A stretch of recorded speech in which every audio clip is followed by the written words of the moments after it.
Sometimes the hardest battles we face aren't against other men, but against our own stubborn pride. For 23 years, Silas Cord lived with pain he never spoke about, carrying a burden in silence the way so many men of his generation did. High in the Wyoming mountains, this solitary trapper built a life on his own terms, far from doctors and towns. A strange lump on his thigh grew slowly over the decades, but he ignored it, figuring it was just part of getting older. Then, one autumn morning, it ruptured. What drained out was expected. What he found inside was not. Lodged deep in the tissue was something that had been there since a gunfight decades earlier. Something that would change everything he thought he knew. What could survive inside? Man's body for over 20 years? Before we continue, tell us where you're watching from and subscribe, because tomorrow's story is truly unforgettable. The cabin sat where it had for 30 years, tucked into a fold of the mountain like a secret kept between the pines and the sky. Silas Cord had built it with his own hands back in 1861, when he was younger and the world made more sense. The logs were weathered gray now, chinked with moss and mud that he repaired each spring. A stone chimney rose from the center, smoke curling out most mornings when the air turned cold. It wasn't much to look at, but it was his, and that mattered more than comfort ever could. He woke most days before dawn, when the mountain was still holding its breath. The routine never changed. Start the fire. Boil coffee in the dented pot that had survived more years than some men he'd known. Check the traps he'd set the day before. Skim whatever he'd caught. Stretch the pelts. Salt them. Stack them with the others waiting for the seasonal trip to town. Silas was in his 50s now, though he'd stopped counting the exact number years ago. His hair had gone mostly gray, pulled back in a manner that kept it out of his face when he worked. His hands were scarred and calloused, the knuckles swollen from breaks that had healed crooked. He stood just under 6 feet, broad in the shoulders but lean everywhere else. The mountain didn't allow for excess. You worked, you ate what you needed, and the rest went back into surviving another day. Got his face told stories he never spoke aloud. A scar ran from his left eyebrow into his hairline where a bear had gotten to, close in 73. Another marked his jaw from a knife fight he'd barely won in 69. His eyes were the color of storm clouds, and they'd seen things that made younger men flinch when he stared too long. But there was kindness there, too, buried deep, like water under stone. The pain in his right thigh had been with him so long he barely noticed it anymore. It was there when he walked, a dull ache that sharpened when the weather turned. There when he knelt to set a trap. There when he lay down at night, a throb that sometimes kept sleep at bay. He'd learned to favor the left leg without thinking about it, adjusting his gait so the limp was barely visible. Pride, after all, was often the only thing a man had left. The lump itself had started small. He remembered noticing it one winter, maybe 69 or 70, running his hand over his thigh and feeling something that hadn't been there before. Hard, round, deep under the skin. He'd pressed on it, felt the sharp stab of pain, and decided it was probably nothing. A cyst maybe, something that would go away on its own if he left it alone. But it hadn't gone away. Year by year, it had grown. Slowly at first, then faster. By the mid-70s, it was the size of a hen's egg, a visible bulge even through his trousers. The skin over it had darkened, stretched tight. Sometimes it wept a clear fluid that stained his clothes. Other times it was hot to the touch, angry red, and the pain would spread down to his knee and up into his hip. He never saw a doctor. The nearest one was in Redemption Creek, a 2-day ride down the mountain. And Silas hadn't been to town except once a year when he needed to trade his furs for supplies. Even then, he avoided people as much as possible. Doctors asked questions. They poked and prodded. They made you feel weak for needing help. Silas had survived this long without them. Whatever was wrong with his leg, he'd survived that too. The knife he carried had been with him almost as long as the cabin. The handle was carved from elk horn, worn smooth by decades of use. His initials were scratched into the base, barely visible now. The blade was 8 inches of steel he kept sharp enough to shave with. He used it for everything: skinning, cutting rope, cleaning under his nails, whittling by the fire on long winter nights. It hung on his belt in a leather sheath he'd made himself, stitched with sinew and decorated with a simple pattern Sarah had suggested before she died. Sarah. He didn't let himself think about her often. The grief was old now, 16 years old, but it could still catch him by surprise. She'd been his wife for 12 years, and they'd been good years despite the hardship. She'd come to the mountain with him willingly, a town girl who learned to love the silence. She'd helped build this life, tended a small garden in the clearing, kept the cabin warm and clean. She'd given him a daughter, Clara. That was a name that brought a different kind of pain, sharper than the leg, deeper than any scar. She'd been 9 when Sarah died of the influenza in 1875. Too young to stay on the mountain, too young to fend for herself. Silas had taken her to Redemption Creek, to Sarah's sister, and left her there. He told himself it was the right thing to do. A girl needed schooling, needed other people, needed a life that wasn't this harsh existence. But the truth he couldn't quite face was that he didn't know how to be a father without Sarah there to show him how. He hadn't seen Clara in 16 years. She'd be 25 now, a woman grown. He wondered sometimes if she even remembered him, if she hated him for leaving, if she built a life for herself in town and was better off without the memory of a father who'd chosen solitude over his own child. The hunting had been good this past month. September was always a good time for beaver and mink, and he'd collected nearly 40 pelts, all prime quality. They hung from the rafters now, filling the cabin with the smell of cured hide and the faint musk of wild things. In another few weeks, when October came, he'd pack them on his mule and make the journey down to trade with Carson, the fur buyer who set up shop in Redemption Creek each fall. Silas kept to himself when he went to town. He'd trade his furs by his supplies, flour, salt, coffee, tobacco, ammunition, and leave before anyone could engage him in more than necessary conversation.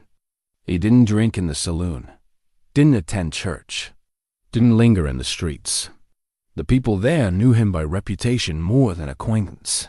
The mountain man, the hermit, the one who'd lost his wife and given away his daughter.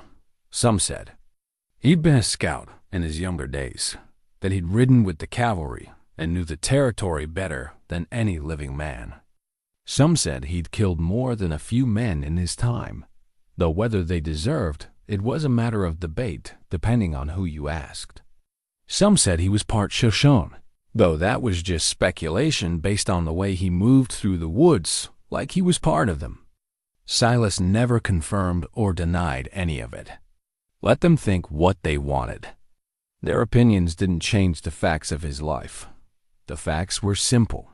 He'd come west in 1858, 18 years old, and looking for something he couldn't name.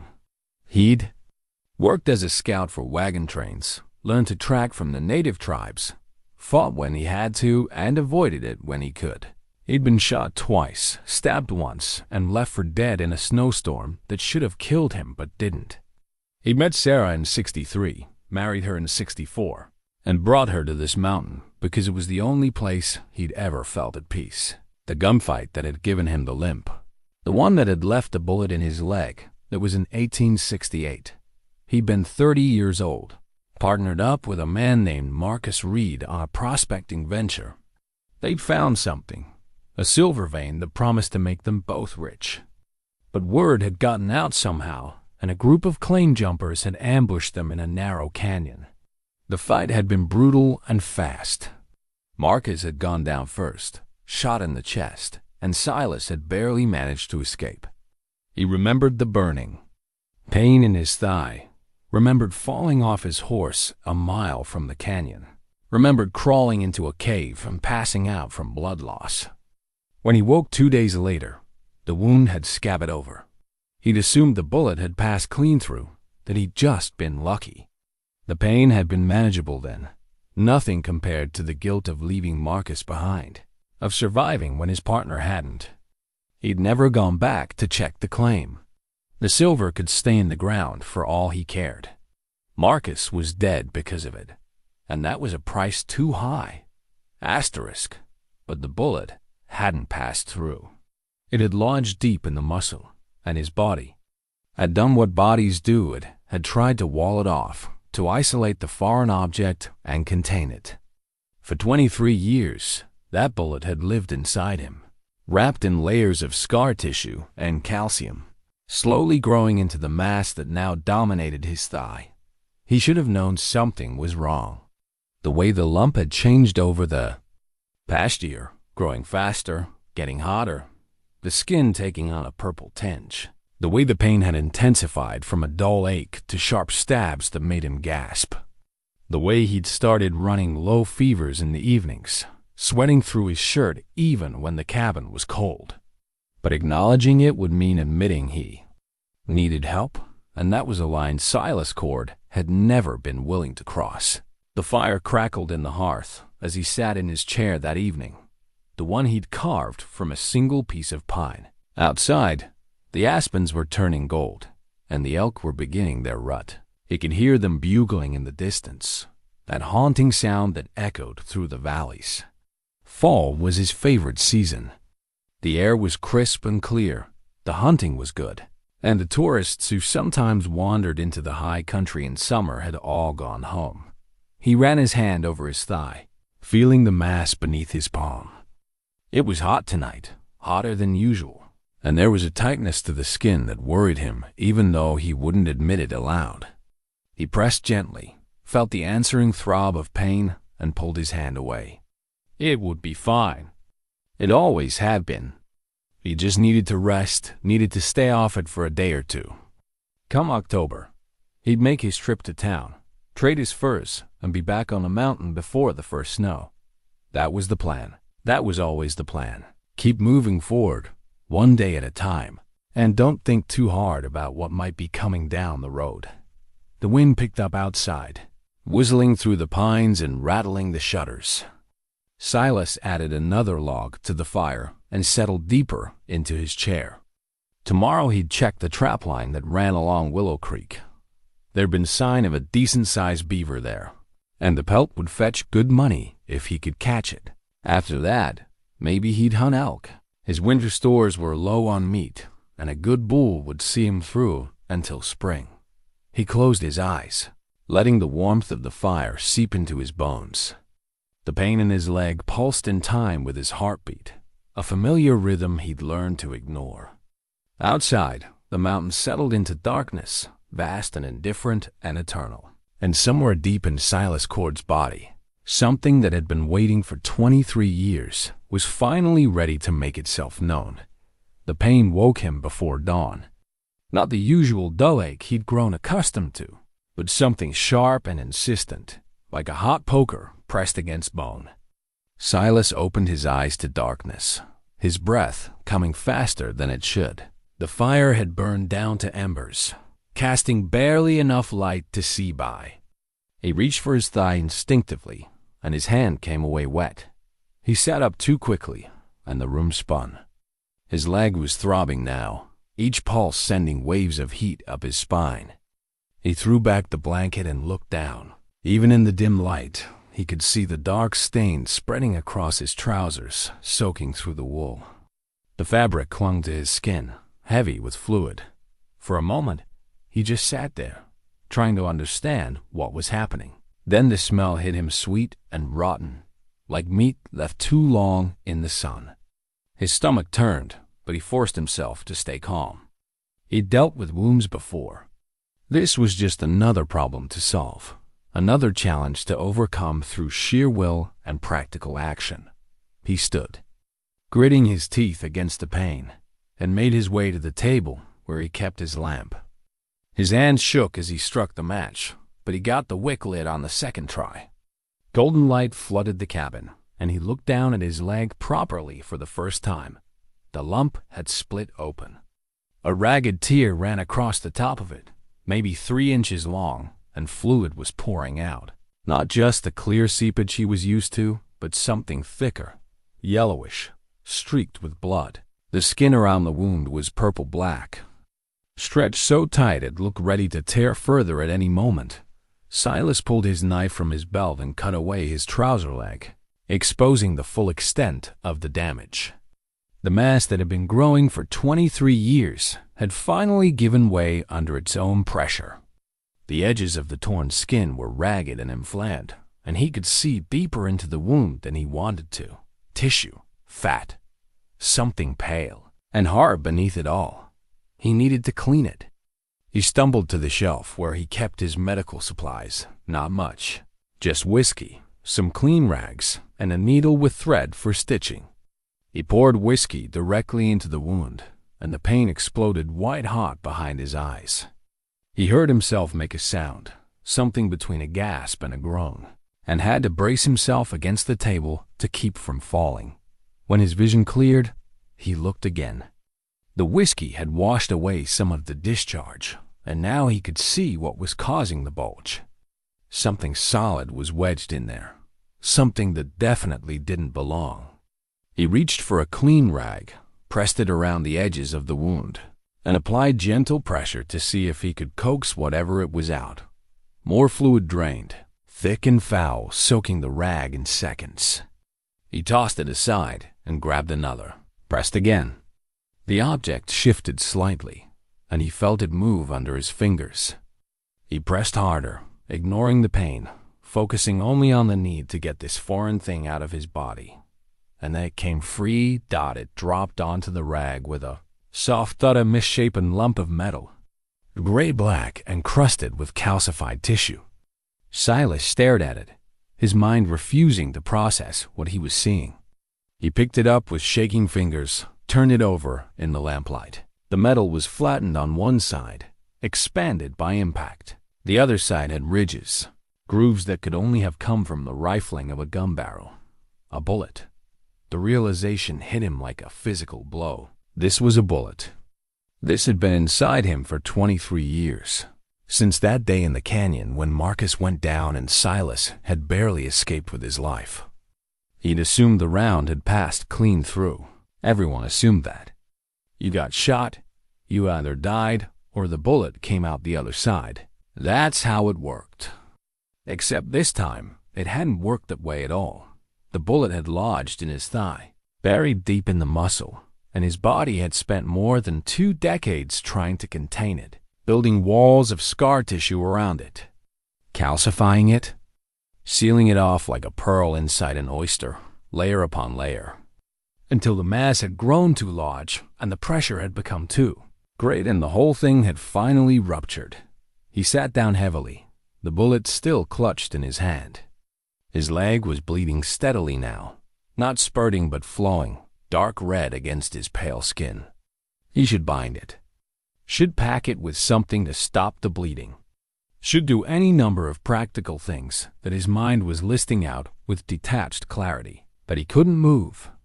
He could only sit there, staring at this piece of lead that had been part of him for longer than he'd known his own daughter. The memories came flooding back, vivid and sharp after being buried for so long. The canyon with its high walls and narrow passage. The way the sunlight had angled through, making patterns on the red rock. Marcus's excitement about the silver vein they'd found, talking about how they'd finally made their fortune, how they could both retire and live like kings. The sound of gunfire echoing off stone. The chaos of men and horses and muzzle flash. Marcus falling. Blood on the rocks. The burning pain in Silas's thigh as he wheeled his horse around. The desperate ride out of the canyon. The pursuing shots. The mile he'd covered before his strength gave out and he fell. The cave where he'd crawled to hide. The fever dreams. The days it had taken him to recover enough to make it back to civilization. He'd assumed Marcus was dead. The way he'd gone down, the shot to his chest, there was no surviving that. Silas had told himself there was nothing he could have done, that going back would have just meant dying alongside his partner. He'd taken the guilt and buried it deep, the same way his body had buried this bullet. And he'd never gone back to check on the claim. The silver could rot in the ground for all he cared. It had cost Marcus his life, and it had nearly cost Silas his own. But now, holding this bullet in his hand, he realized he'd been carrying that day with him all along. Literally, the evidence of the ambush, the proof of the violence, had been inside him, festering, growing, waiting for this moment to emerge and force him to remember. A wave of dizziness washed over him, and he recognized the signs: fever, blood loss, infection setting in. The wound was still seeping, and the smell was getting worse. He forced himself to focus, packed the wound with clean rags, mounted tightly with strips he tore from an old shirt, poured more whiskey over everything, biting down on a piece of leather to keep from crying out. The pain was beyond anything he'd experienced before, worse even than taking the bullet in the first place. When he was done, he was soaked with sweat despite the cold. His hands wouldn't stop shaking. He tried to stand and nearly collapsed, catching himself on the edge of the table. The room was spinning again, and dark spots danced at the edges of his vision. He needed to lie down, needed to rest, needed to let his body fight whatever infection was trying to take hold. Asterisk, he made it to the bed somehow, though he couldn't remember the steps between the table and the mattress. He lay there in the lamplight, the bullet still clutched in his fist, and felt the fever beginning to rise. Heat poured off his skin. His leg throbbed in time with his heartbeat, each pulse a reminder that something had gone very wrong inside him. As consciousness started to slip away, one thought crystallized with perfect clarity: he couldn't handle this alone. The wound was too deep, the infection too advanced. If he stayed on this mountain, if he insisted on dealing with this by himself, he was going to die. Not today, maybe not even tomorrow, but soon. The body could only take so much. He'd survived 23 years with a bullet in his leg. He'd survived losing Sarah, survived giving up Clara, survived every hardship the mountain had thrown at him. But this was different. This was his own body turning against him, the price finally coming due for decades of neglect and stubbornness and pride. He would have to go to town, would have to see the doctor, would have to admit that he needed help, something he hadn't done since the day he'd carried Clara down this mountain and left her in someone else's care. The thought filled him with something close to terror, but underneath that was something else. Relief, maybe, or just exhaustion. He was tired. Tired of carrying everything alone. Tired of pretending that self-sufficiency was the same thing as strength. Tired of the weight he'd been bearing, both the physical bullet and the emotional burden of isolation. Outside, the sky was beginning to lighten. Morning was coming, and with it, a choice. He could stay here and die, or he could swallow his pride and ride down to Redemption Creek. Could face the doctor, the town, the daughter he hadn't seen in 16 years. Could open himself up to judgment and pity and all the things he'd spent half his life avoiding. The fever pulled him under before he could decide, dragging him down into dreams of canyons and gunfire and a piece of lead that had waited 2 decades to tell its story. The journey down the mountain took him 2 days instead of the usual one. Silas had to stop frequently, dismounting when the pain became too much, leaning against trees while the world tilted and spun around him. His mule carried the supplies, patient and steady, while he struggled just to stay in the saddle. The fever came in waves, burning hot and then leaving him shivering in his coat. Despite the September sun, by the time Redemption Creek came into view, he was barely conscious. The town sat in a valley where 2 streams met, maybe 300 souls, living in buildings that ranged from proper storefronts to canvas tents that had been there so long they'd taken on a permanent quality. The main street was rutted dirt, lined with hitching posts and water troughs. He could see the general store, the saloon, the assayer's office. And there, the building with the hand-painted sign that read, Dr. E. Whitmore, physician and surgeon. Silas guided his horse toward the doctor's office and somehow managed to dismount without falling. His leg wouldn't hold his full weight anymore. He had to hop on the good leg, using the hitching post for support, and even that simple movement sent knives of pain through his body. He tied the horse with fumbling fingers, then made his way to the door. He pushed it open and nearly fell through. The room inside was clean and bright, sunlight streaming through lace curtains. There were shelves lined with bottles and jars, an examination table covered in white cloth, and chairs for waiting. Behind a desk sat a man in his 60s, silver-haired and sharp-eyed, wearing a vest and rolled-up shirt sleeves. He looked up from the papers he'd been studying, and his expression shifted immediately from mild curiosity to professional concern. "Good Lord," the doctor said, rising from his chair. "Sit down before you fall down." Silas wanted to argue, wanted to say he was fine, but his body made a liar of him. His knees buckled, and the doctor caught him, surprisingly strong for a man his age. Together they made it to the examination table, where Silas sat heavily, breathing hard from the effort. "I'm Dr. Elias Whitmore," the man said, already reaching for Silas's leg. "How long have you been traveling with this?" 2 days, Silas managed. His voice sounded strange to his own ears, rough and distant. 2 days.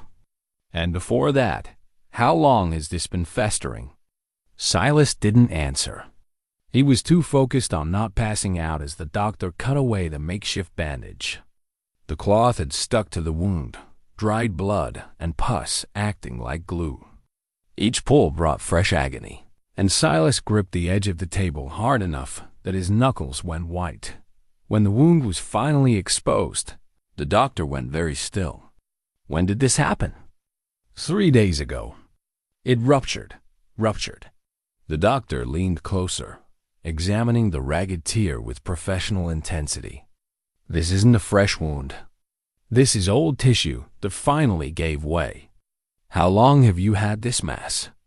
23 years. The doctor's head snapped up, eyes widening. 23 years? You've been walking around with this for over 2 decades and never sought treatment? Silas met his gaze. Didn't seem necessary. Didn't seem.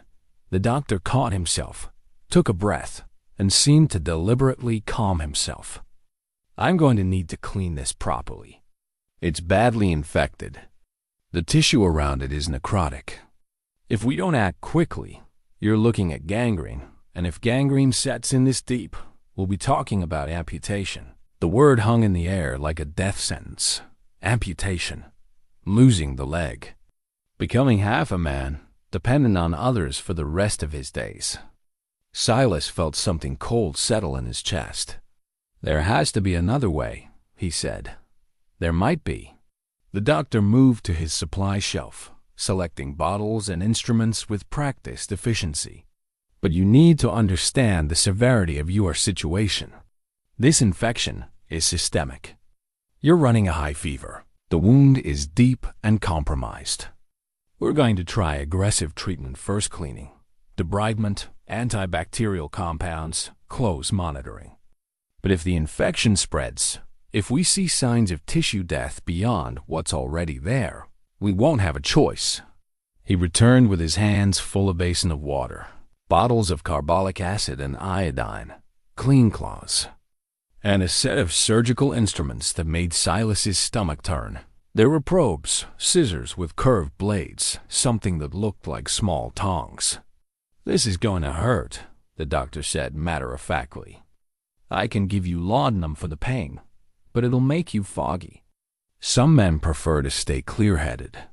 "No laudanum," Silas said. The doctor nodded, unsurprised. "Then bite down on this." He handed Silas a thick strip of leather. "And try not to move." The next 20 minutes were an exercise in endurance. The doctor worked with swift, sure movements, cleaning the wound with carbolic acid, that burned like liquid fire.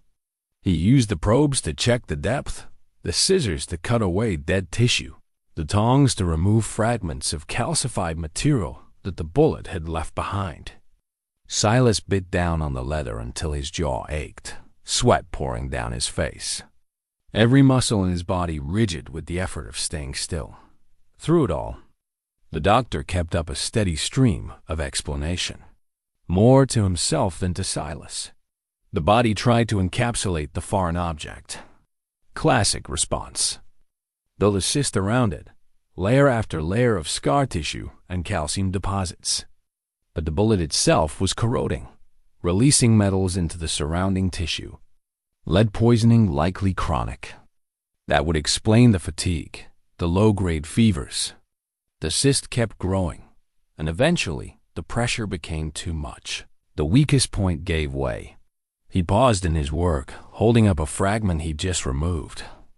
This is remarkable, actually. I've read about cases like this in the medical journals, but I've never seen one personally. The human body is more resilient than we give it credit for. You should have died from this years ago: infection, sepsis, any number of complications. Instead, your body found a way to contain the threat and keep you alive.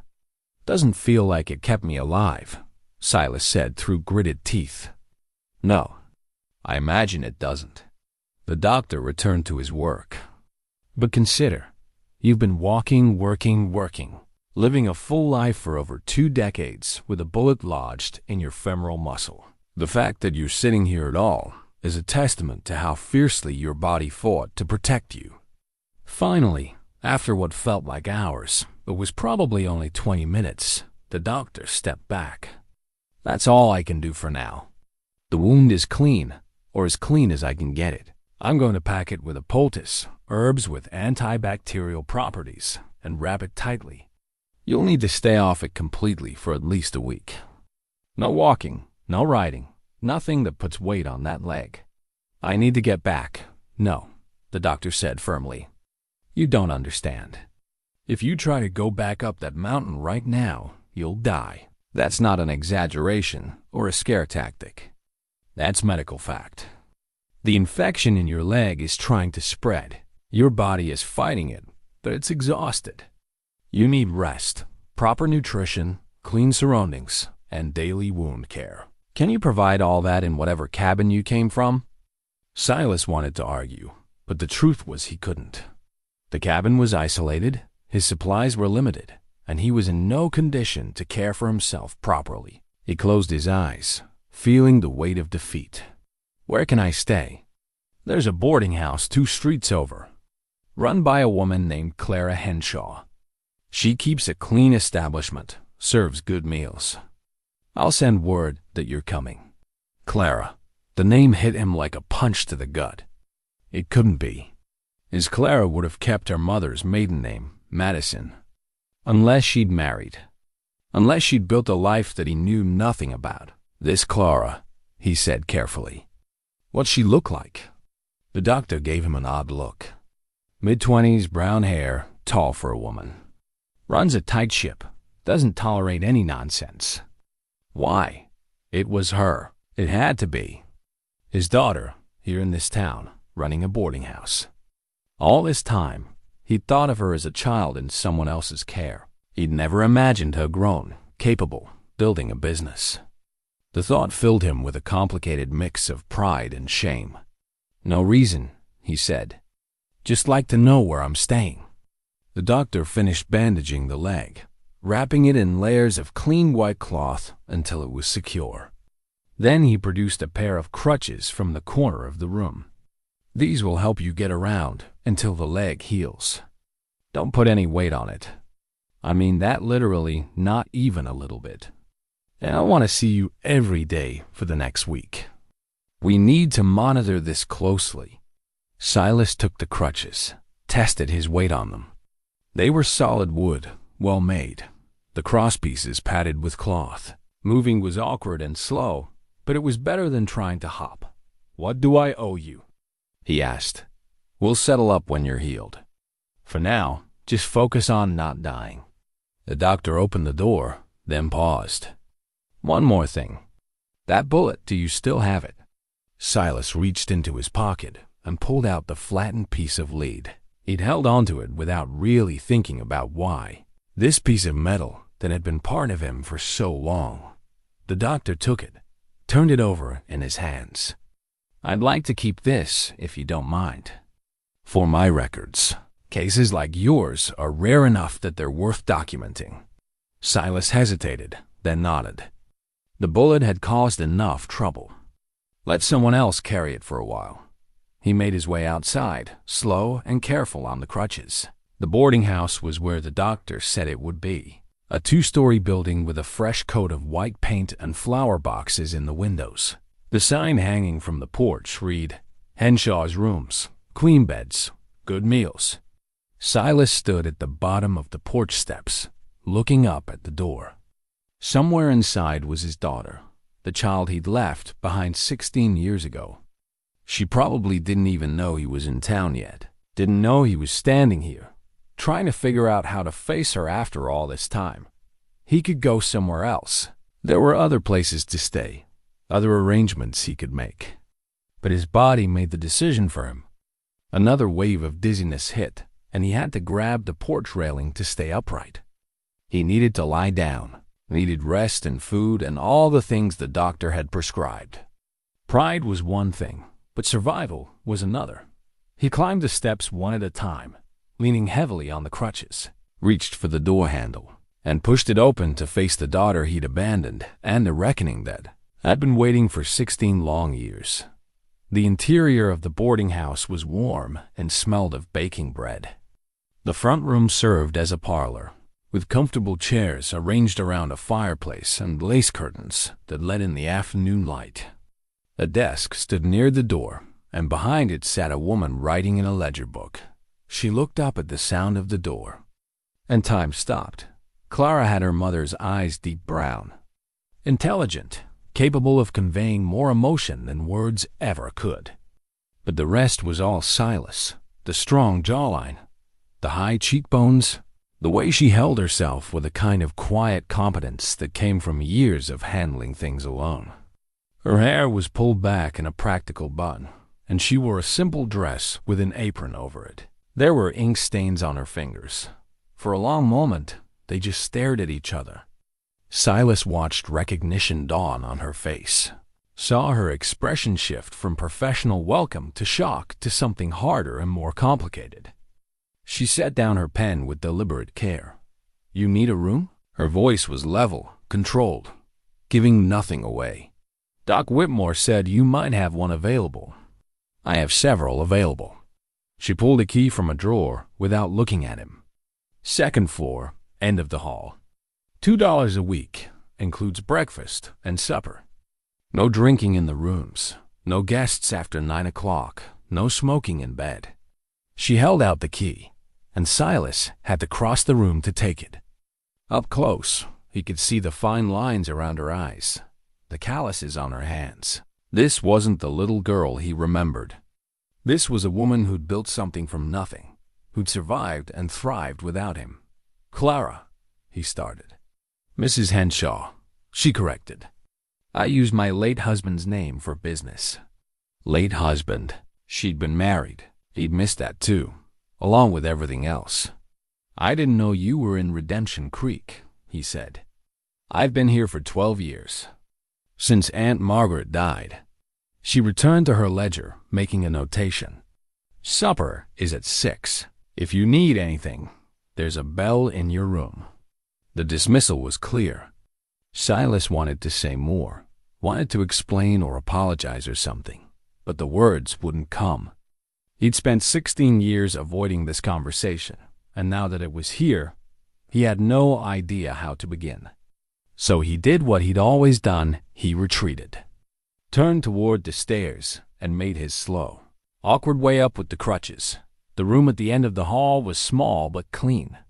A single bed with a quilt, a washstand with a basin and pitcher, a chair by the window. Simple, functional, exactly what he needed. He lowered himself onto the bed and felt every year of his age settle into his bones. Through the floor, he could hear the sounds of the house. Footsteps, voices, the clatter of dishes from what must be the kitchen. Clara's voice, clear and firm, giving instructions to someone. She sounded confident, in control. Nothing like the frightened 9-year-old he'd left behind. He must have dozed because the next thing he knew, someone was knocking on his door. The light through the window had changed, gone golden with late afternoon. "Come in," he called. The door opened to reveal Clara carrying a tray. She set it on the small table by the bed without ceremony. A bowl of stew, a thick slice of bread, a cup of coffee. The smell made his stomach clench with hunger. He couldn't remember the last time he'd eaten. "Doc Whitmore stopped by," she said. "Told me to make sure you ate. Said you're to rest and keep off the leg." "I will." She turned to go, and Silas heard himself say, "I didn't know about your husband. I'm sorry for your loss." Clara paused in the doorway, her back to him. "Thomas died 3 years ago. Logging accident. We'd been married for 7 years. Did you love him?" "What kind of question is that?" "An honest one." She turned to face him, and for the first time, real emotion broke through her careful control. "Yes, I loved him. He was kind and decent, and he stayed. Which is more than I can say for some people." The words hit their mark, and Silas accepted them because he'd earned them. "You have every right to be angry. I'm not angry." She crossed her arms. "I was angry when I was 9 years old, and you left me with Aunt Margaret and never came back. I was angry when I was 12, and you didn't come to Mother's memorial service. I was angry when I was 16, and you didn't answer the letters I sent. But I'm not angry anymore. I'm just—" She stopped, searching for the word. "Empty. Where you're concerned, I'm empty." Silas had faced down bears and outlaws and every kind of hardship the frontier could throw at him, but nothing had prepared him for the look in his daughter's eyes. Not hate, not even anger, just a kind of weary indifference that hurt worse than any wound. "I didn't know about the letters," he said, quietly. "Of course you didn't. You were too busy being alone on your mountain to care about anyone else." She left before he could respond, pulling the door shut behind her with controlled precision. Not a slam that would have implied passion, emotion, just a firm closing that said the conversation was over. Silas ate the stew because his body needed fuel, not because he could taste it. Then he pulled out the small leather pouch he'd brought from the cabin. Inside was Sarah's locket, the one she'd worn every day of their marriage. Silver, tarnished now, with a clasp that stuck. He'd found it in her things after she died, and had kept it all these years, unable to throw it away, unable to give it to Clara when she was too young to appreciate it. He set it on the bedside table and lay back, staring at the ceiling. The house settled into evening sounds, doors closing, water running, the murmur of voices from other rooms. This was what normal people did, he realized. They lived in houses with other people. They had routines and conversations and connections. They didn't isolate themselves on mountains and pretend that solitude was the same as strength. Over the next few days, a pattern emerged. Doc Whitmore came each morning to check the wound, change the dressing, assess the infection. The news was cautiously optimistic. The aggressive treatment seemed to be working. The angry redness was fading to pink. The swelling was going down. The fever had broken on the second day and hadn't returned. "You're lucky," the doctor said on the 4th day. "Or stubborn. Probably both. The infection is receding. We might actually save this leg. Might? There's still risk. Infection can come back if we're not careful. But if you follow my instructions, rest, keep it clean, no strain on the leg, you should make a full recovery. Well, as full as can be expected given the damage." Silas spent his days in the room, watching the street from his window. He saw Clara come and go, running errands, carrying supplies, greeting guests. She moved through the world with purpose and confidence, a woman who'd built a life without anyone's help. He should have been proud, He was proud. But underneath, there was a deep well of regret for all the years he'd missed. The bullet became a topic of conversation in town. Word had spread about the mountain man who'd carried lead for 23 years, and people were curious. Some stopped by the boarding house, hoping to meet him, but Clara turned them all away.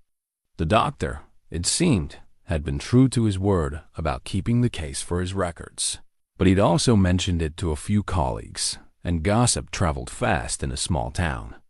On the 5th day, Clara brought his breakfast herself instead of sending the hired girl. She set the tray down and was about to leave when Silas spoke. "Your mother wanted me to give you this." He held out the locket. "I should have done it years ago." Clara stared at it, and for a moment, her careful mask slipped. He saw grief there, raw and unhealed despite the years. "I can't. It was hers. Now it should be yours. I said I can't." Her voice was sharp. "Don't you understand? If I take that, if I let you give me something that mattered, it means I've forgiven you. And I haven't. I don't know if I can. I'm not asking for forgiveness. Then what are you asking for?" The question hung between them, huge and unanswerable. What was he asking for? A chance to explain? To make amends? To turn back time and make different choices? None of those things were possible. "I just thought you should have something of hers," he said finally. Clara looked at the locket for a long moment, then at him. "Why now? Why come down from your mountain after all these years?" "I didn't have a choice." "The wound, not the wound. Why now are you trying to be, whatever this is, a father?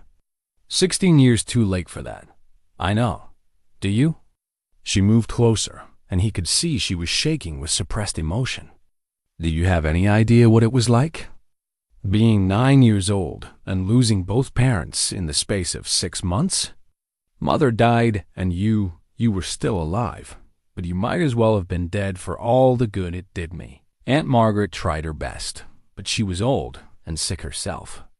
I learned to cook, to clean, to take care of her. And when she died, I was 16 and alone and had to figure out how to survive. Thomas found me trying to sell Mother's things to pay rent. He helped me. A stranger helped me more than my own father ever did." Silas absorbed each word like a blow, accepting them because they were true. "You're right. About all of it. I don't want to be right.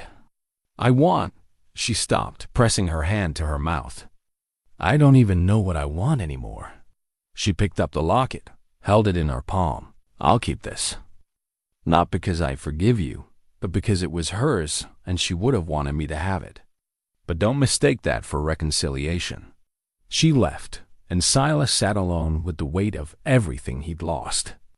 The leg was healing, the doctor had said so.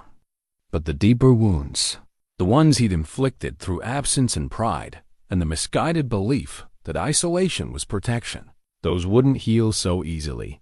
That evening, there was a knock at his door. He expected Clara or the hired girl, but instead found a man he didn't recognize. 50-ish, well-dressed, with the kind of confidence that came from money and power. He held an expensive hat in his hands and wore a smile that didn't reach his eyes. "Mr. Cord? I'm Jasper Crane. I wonder if I might have a moment of your time." Silas's instincts, honed by decades of survival, immediately went on alert.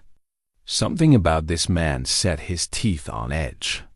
"What do you want?" "I heard about your remarkable story. 23 years with a bullet in your leg, quite extraordinary. I'm something of an amateur historian, you see, and I'm always interested in tales from the old days." He gestured to the chair. "May I?" Against his better judgment, Silas nodded. Crane sat, placing his hat on his knee with careful precision. "The bullet that was removed," Crane said. "I understand it was from an old injury. 1868, I believe the doctor said?" "That's right. Were you prospecting at the time?" The 1860s were boom years for silver in this territory. There it was, the real reason for the visit. Silas kept his expression neutral. I did some prospecting. Didn't amount to much. No? That's a shame. The doctor mentioned the bullet had some unusual characteristics. The way it was flattened, the composition of the metal. He thought it might have come from a gun that used custom-made ammunition. The kind that would have been expensive, used only by serious mining operations or by men protecting valuable claims. Is there a point to this? Crane leaned forward. I'll be direct. My father was involved in mining in this territory during that era. He kept extensive records. And I found something interesting, a reference to a silver claim discovered in 1868 by two prospectors, Marcus Reed and Silas Cord. The claim was never filed, never developed. My father assumed both men died in an altercation with claim jumpers. But here you are, very much alive. Silas said nothing. I'd like to propose a partnership, Crane continued. If that claim still exists, if the silver is still there, we could both profit handsomely. I have the resources, the equipment, the men to extract it properly. All I need is the location. I'd be willing to offer you 40% of whatever we find. Not interested, Silas said flatly. 45% then? That's more than generous. My partner died for that claim. Whatever silver is there can stay in the ground. Crane's smile tightened. That's quite noble, but impractical. You're living in a boarding house, Mr. Cord. You've been receiving medical treatment that I'm sure is quite expensive. A man in your situation could use the kind of money I'm talking about. Enough to live comfortably for the rest of your days. I manage. Do you? Crane stood, placing his hat back on his head. Think about it. Times are changing. The frontier days are ending. Men like us, we need to be practical about the future.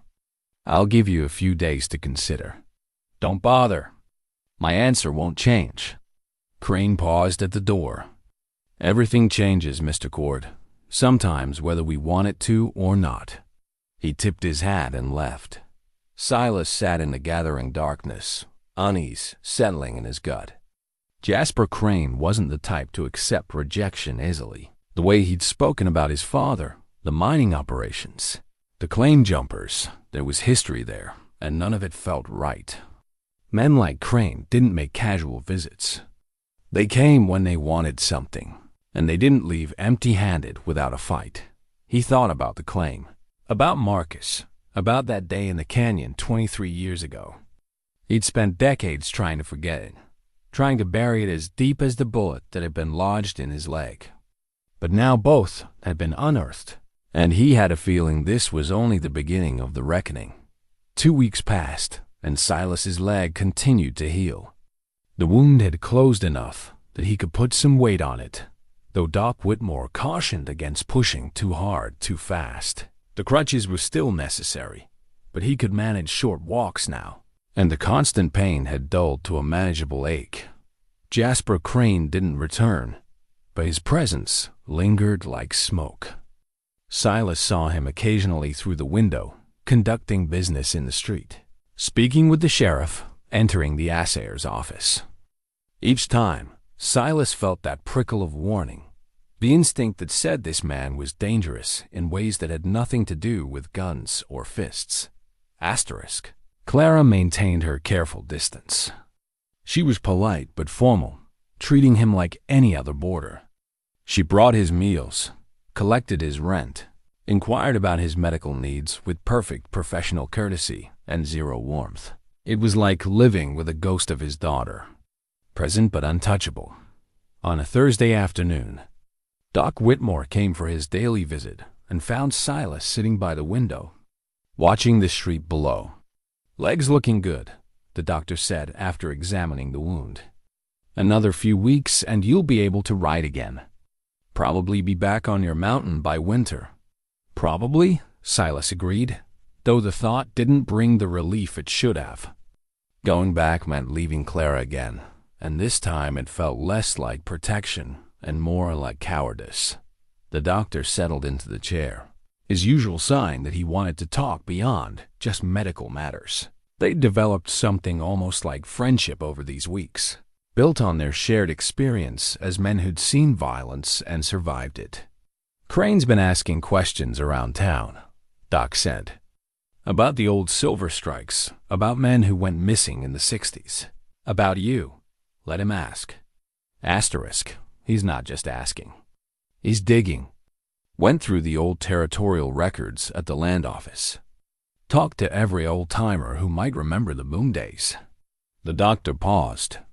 He's also been spreading money around. Bought drinks at the saloon. Made donations to the church. Paid off a few debts for people who were struggling. Making himself popular. What's your point? My point is that Jasper Crane is a patient man, but he's not a forgiving one. When he wants something, he gets it. And right now, he wants information about that claim. Silas looked at the doctor. What do you know about his father? Josiah Crane?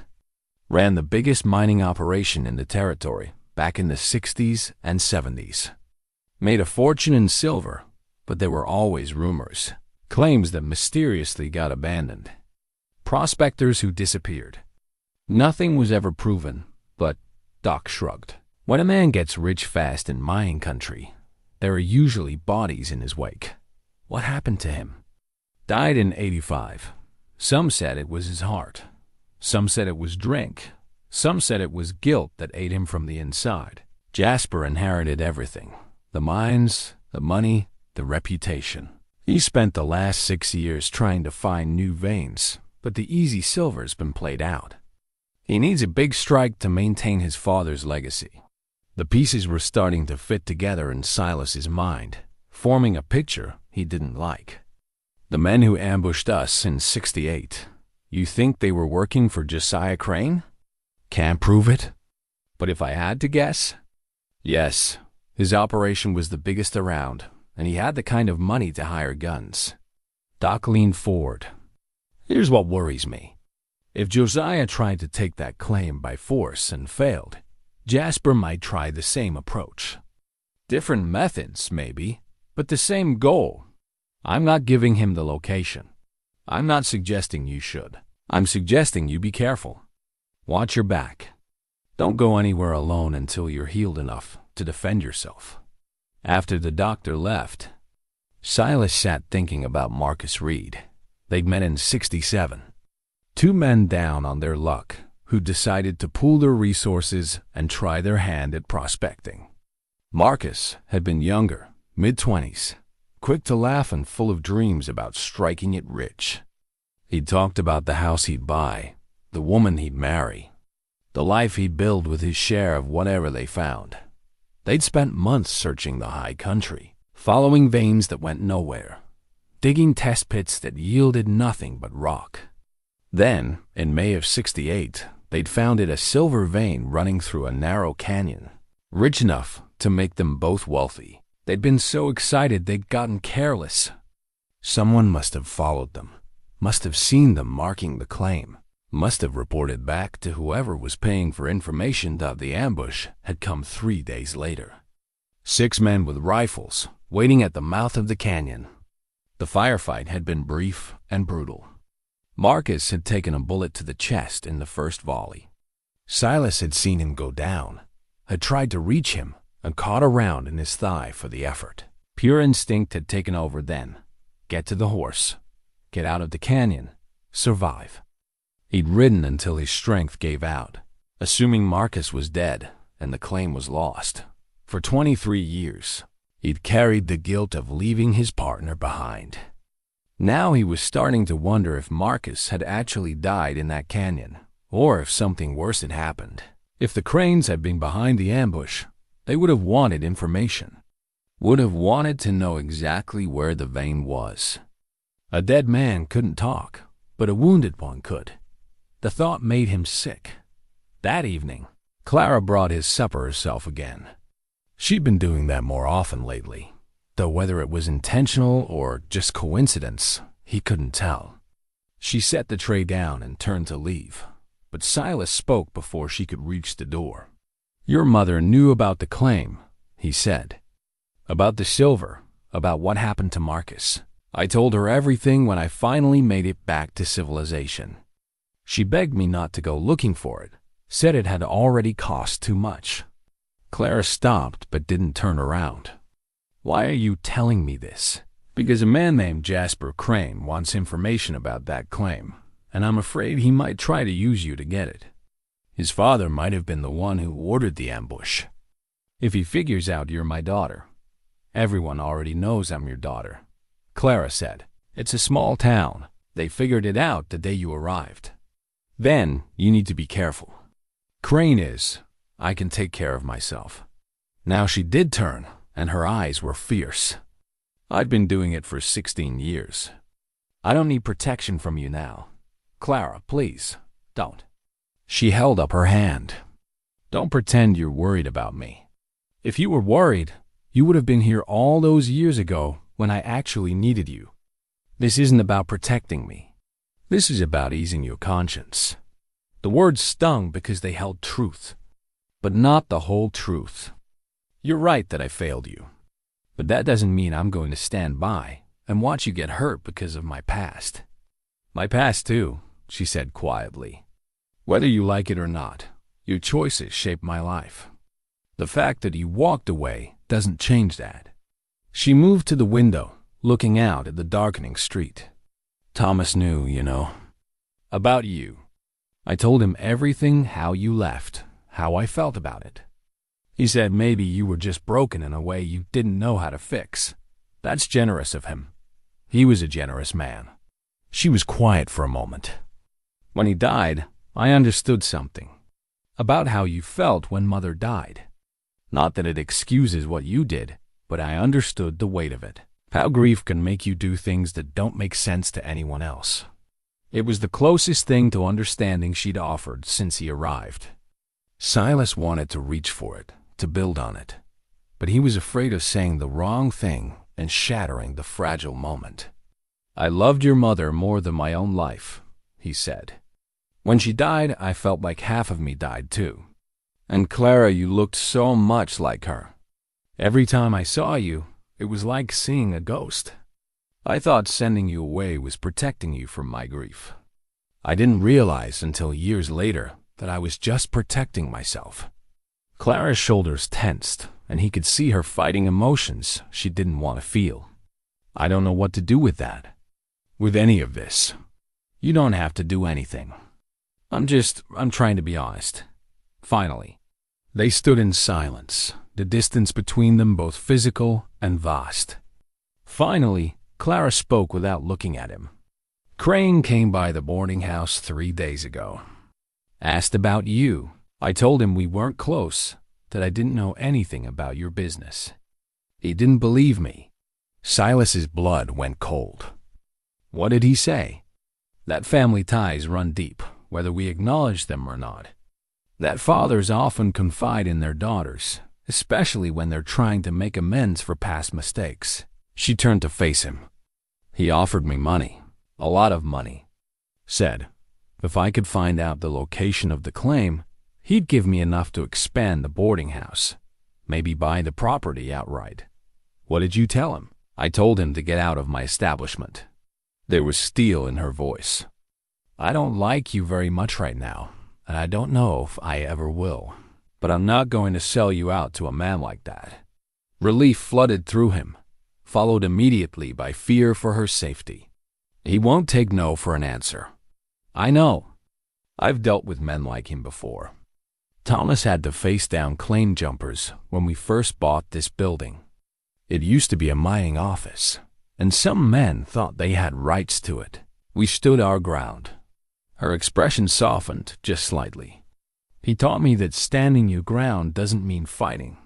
Sometimes it just means refusing to move. This is different. Crane has resources, connections. I know what he has. Everyone in this town knows. He owns the sheriff, owns half the businesses, owns debts that give him leverage over anyone who crosses him. But he doesn't own me, and he doesn't own this building. She straightened. Whatever you're involved in, whatever this claim business is about, keep me out of it. But I won't be threatened in my own home. With that, she left, and Silas was alone with his thoughts and his growing dread.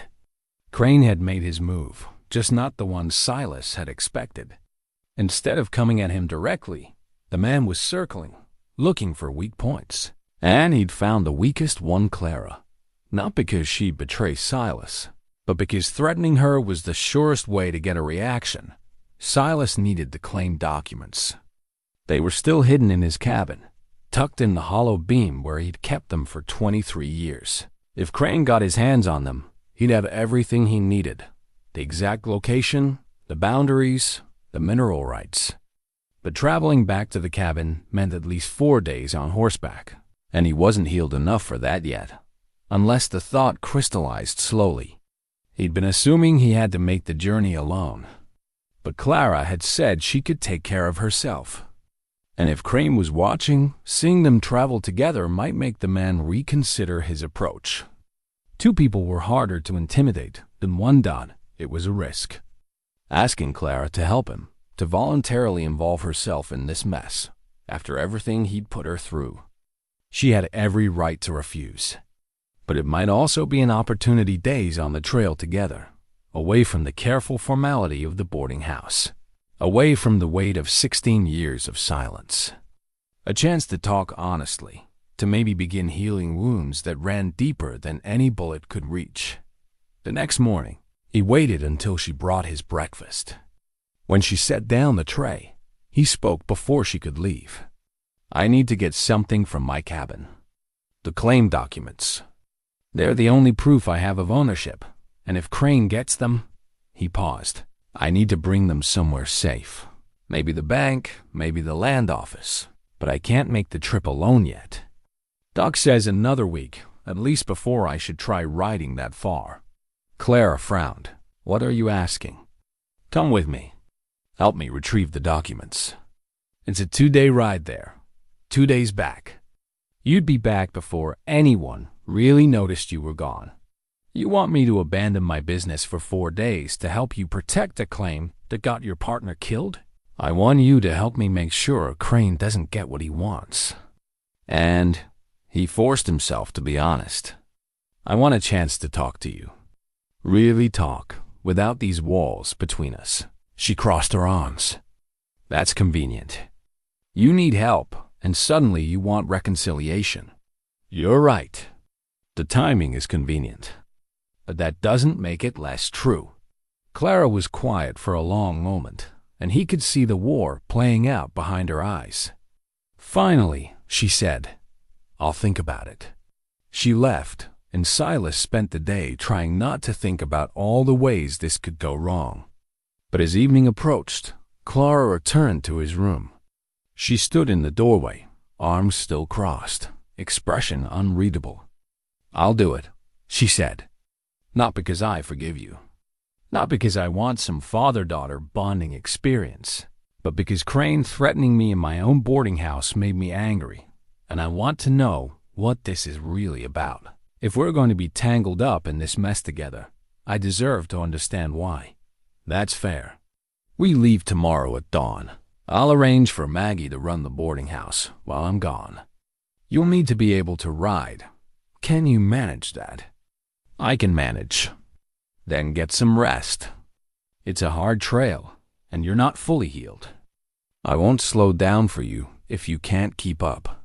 She started to leave, then paused. "And Silas? Whatever we find up there, whatever truth comes out, you don't get to hide from it anymore. No more secrets, no more running away. If we're doing this, we're doing it honestly." "Agreed," he said after she left. Silas sat in the darkness, feeling the weight of what he'd set in motion. Tomorrow, he'd return to the mountain with his daughter. They'd retrieve documents that proved ownership of a claim that had cost one man his life, and hidden in Silas's body for over 2 decades. And somewhere in those 4 days, he'd have to find the courage to tell Clara everything, not just about the silver, but about Marcus, about the guilt, about all the reasons he'd chosen isolation over family. The leg throbbed as he prepared for bed. A reminder that some wounds took longer to heal than others. But tomorrow, at least, he'd stop running. Tomorrow, He'd face the past with the one person who had every right to hate him for it. And maybe, just maybe, they'd both find a way forward. The entry continued. Marcus's handwriting getting shakier. I'm going to hide this journal where Silas might find it someday. If you're reading this, old friend, know that I don't blame you for leaving. You did what you had to do to survive. But listen carefully, the claim is on sacred ground. Two Bears was right. The silver runs through Cheyenne burial sites. We should never have touched it. The copies are in the cache. If you want justice for what happened here, use them. But if you want peace, leave the silver in the ground where it belongs. Some things aren't worth the cost. I hear them coming back. Josiah is carrying a knife. I think I know what comes next. Tell Sarah I'm sorry. Tell your little girl that her father is a good man, even if he doesn't always believe it himself. The weight you carry will kill you if you don't learn to set it down. Marcus. The journal entry ended there, but there were more pages. Clara turned them, and they found entries in different handwriting, smaller, more cramped, dated 3 weeks after the ambush. This isn't Marcus, Clara said. Someone else wrote these. Silas took the journal, reading the new entries. They were observations, notes about the area, about Silas's movements. Someone had been tracking him, watching him. The entries mentioned Sarah, mentioned the cabin, mentioned Clara as a baby. They detailed Silas's trips to town, his trading patterns, his habits. The final entry was dated September 1875, the month Sarah died. Subject's wife deceased. Influenza officially, but the symptoms match arsenic poisoning. Recommend continuing surveillance. Subject must not learn the truth about 1868 or the ongoing operations. The claim remains secure as long as he believes Reed died immediately and has no reason to return. Maintain distance, but watch for any signs of investigation. The implications hit Silas like a physical blow. Sarah hadn't died of influenza. She'd been murdered, poisoned, and the reason was in these pages to keep him isolated, to keep him from ever investigating what really happened to Marcus, to keep him away from the claim. Clara was reading over his shoulder, her face pale. They killed Mother. To keep you quiet, to keep you on this mountain. Silas couldn't speak, couldn't breathe. For 16 years, he'd carried guilt over Sarah's death, believing he'd failed to get her help in time. But she'd been murdered. Murdered by the same men who'd killed Marcus. Murdered because Silas had survived the ambush and might someday come looking for answers. We need to leave, Clara said, her voice shaking but determined. We need to get to that cache, get the documents, and get back to town. This journal is evidence. The documents will prove ownership. We can take this to the territorial marshal, to someone who isn't in Crane's pocket. Silas forced himself to focus through the rage and grief threatening to overwhelm him. She was right. They had evidence, now proof of murder, proof of conspiracy. But they were alone in the wilderness, and if Crane's men had been watching the cabin, they might already know about the journal. They gathered what supplies they could carry: food, water, ammunition for the rifle Silas kept at the cabin. Clara packed the journal carefully in oilcloth, protecting it from the elements. Outside, the sun was setting, painting the mountains in shades of red and gold that reminded Silas of blood and fire. 3 hours to the cache, Silas said. The trail is rough, especially in the dark. Are you sure you want to do this tonight? Clara met his eyes, and in that moment, he saw Sarah looking back at him. The same fierce determination, the same refusal to back down from what was right. They killed my mother. They've been watching us for decades. They stole from us. Yes, I'm sure. They rode out as darkness fell, leaving the cabin behind. The moon was rising, bright enough to see by once their eyes adjusted. Silas led the way, following trails he knew by heart, his legs screaming with every step, but his mind focused on the destination. Behind him, Clara rode in silence, and he knew she was processing everything they'd learned. All the revelations that had turned her understanding of the past inside out. The trail climbed into high country, following ridgelines and crossing streams swollen with snowmelt from the peaks above. The air grew colder as they gained elevation, and Silas could see his breath in the moonlight. Somewhere in the distance, a wolf howled, answered by others in its pack.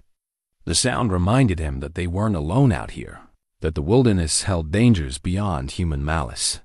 They reached the cache just after midnight.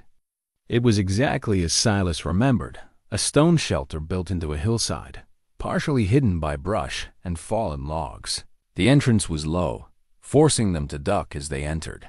Inside it was dark and smelled of earth and old smoke. Silas lit a candle he brought, and the small space came into view.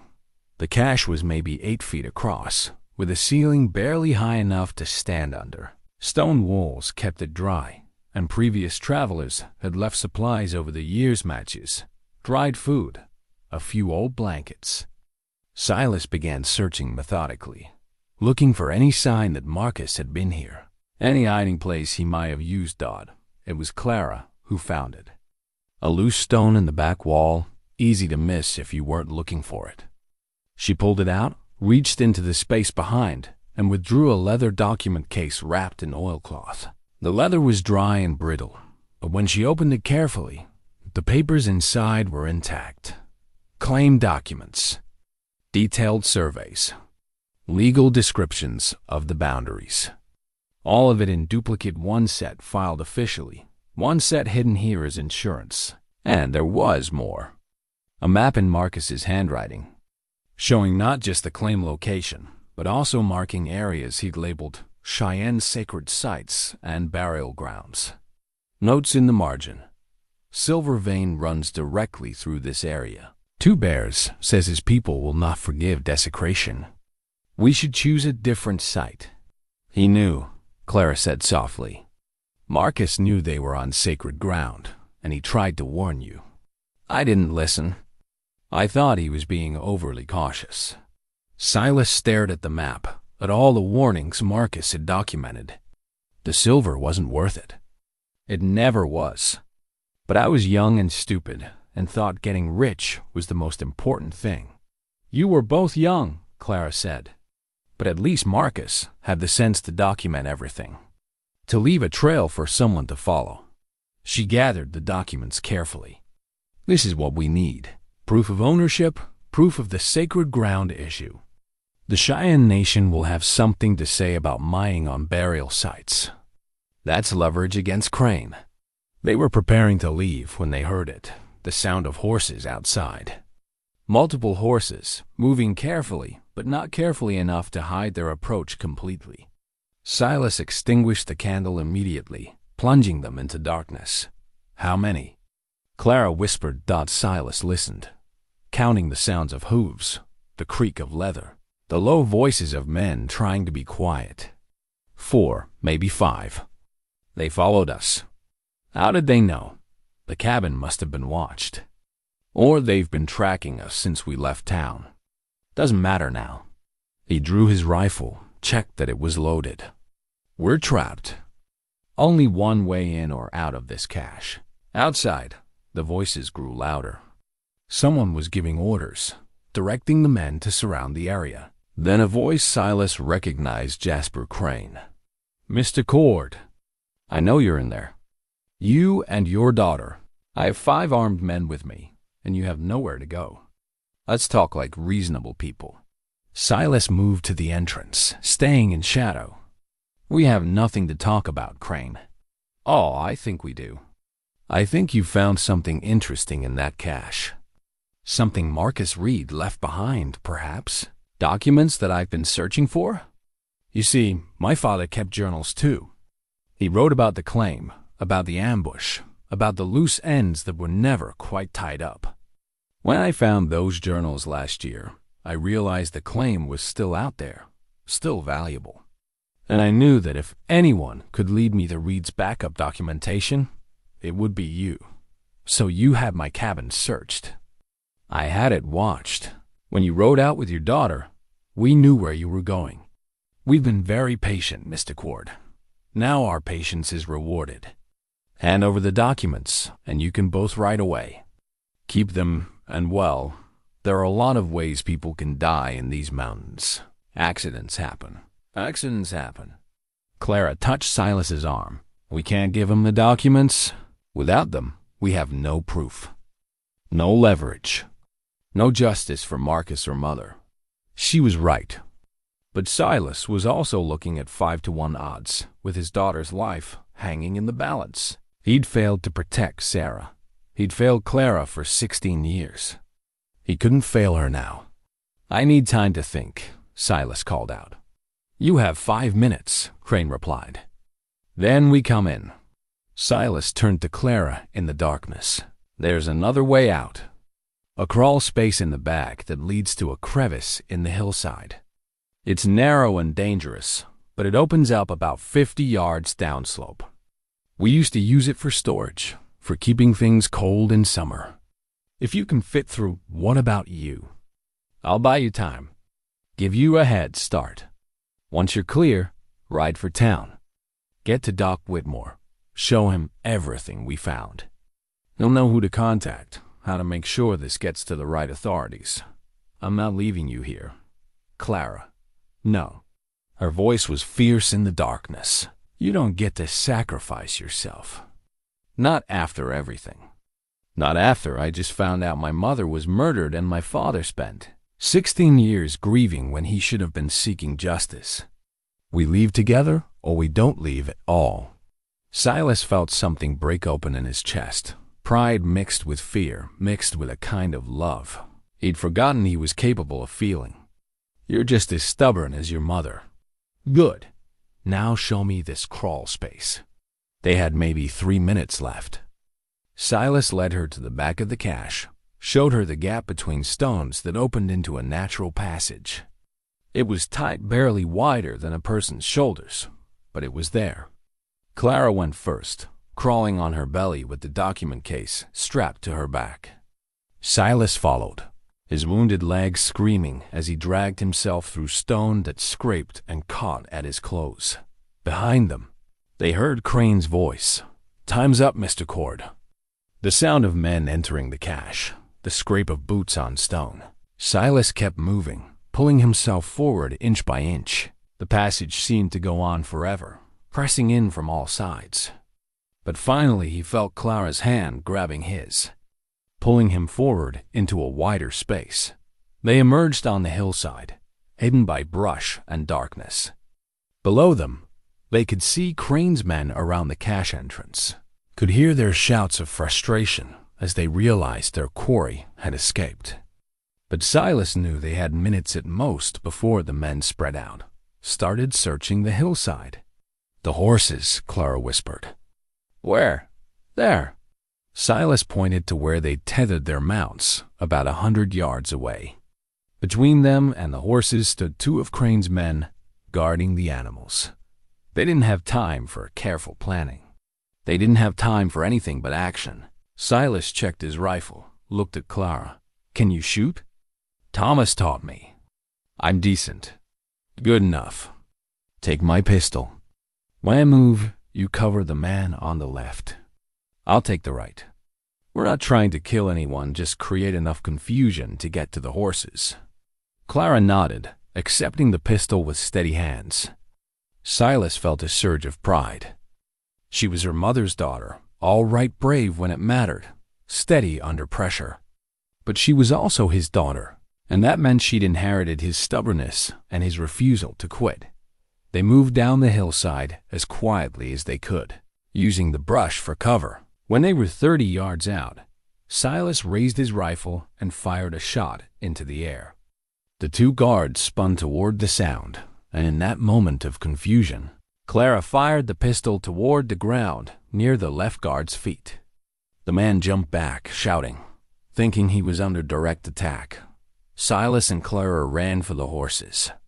The guards were bringing their weapons up, but they were slow, surprised, disoriented by the sudden attack. Silas reached his mount first, swinging into the saddle despite the agony in his leg.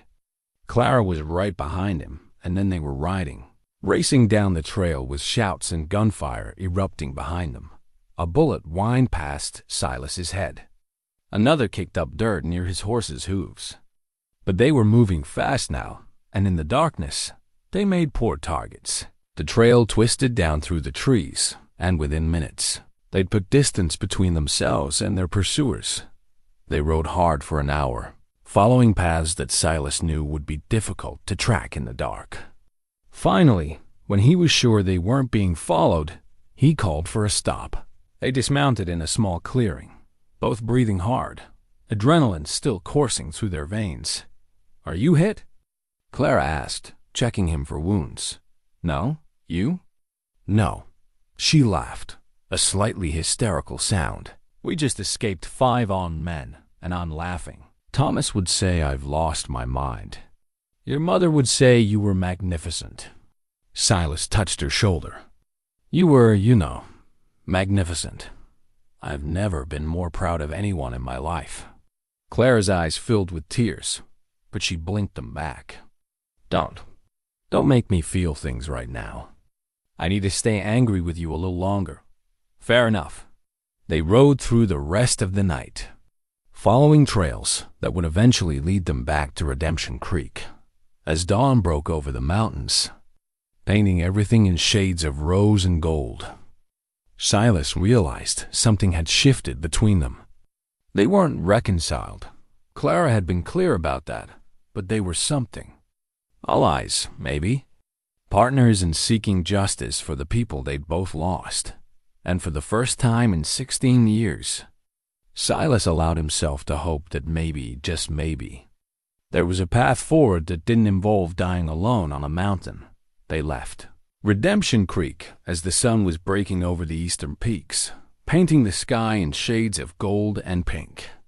Clara sat her horse like she'd been born to it, straight-backed and confident, leading a pack mule loaded with supplies. Silas followed, his leg protesting every step but manageable.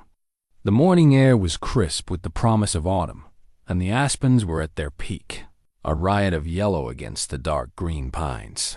For the first hour, they rode in silence. Clara set a steady pace, not too fast but not slow enough to suggest accommodation for his injury. She'd meant what she said about not slowing down, and Silas respected her for it. He'd spent too many years being treated as capable to accept pity now. The trail climbed steadily, following a creek that tumbled down from the high country. Silas knew every bend, every landmark, every place where the path split in one direction led to safety, while the other led to box canyons and dead ends.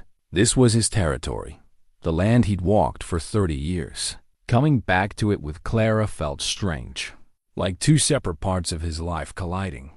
Around mid-morning, Clara finally spoke. "Tell me about the claim. The whole story, not just pieces." So Silas told her. He described meeting Marcus Reed, the months of fruitless prospecting, the excitement of finding the silver vein, the way they'd celebrated, convinced their fortunes were made, the careless way they'd marked the site, not thinking about who might be watching. The ambush 3 days later. "Marcus went down first," Silas said, his voice rougher than he intended. "Shot in the chest. I tried to reach him, took the bullet in my leg. Everything after that is confused pain, blood, riding until I couldn't anymore. I assumed he was dead. For 23 years, I carried that assumption. But you're not sure now?" Doc Whitmore told me about Josiah Crane's reputation. The prospectors who disappeared, the claims that got abandoned under mysterious circumstances. If the Cranes were behind the ambush, they wouldn't have just left Marcus there. They would have wanted information about the exact location of the vein. Clara absorbed this. So he might have survived the shooting, only to be killed later. It's possible. I don't know.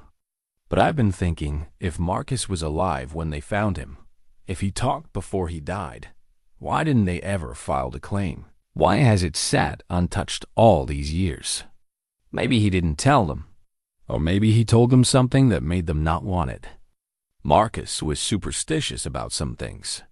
He'd talk about spirits and curses, about respecting the land. I never paid much attention, but Silas paused. There was something he said once about the canyon where we found the silver. Said it had a bad feeling, like we were digging where we shouldn't. I laughed it off. They stopped at noon to rest the horses and eat the food Clara had packed. They sat on a fallen log overlooking a valley that spread out below them, vast and green and unmarked by human presence.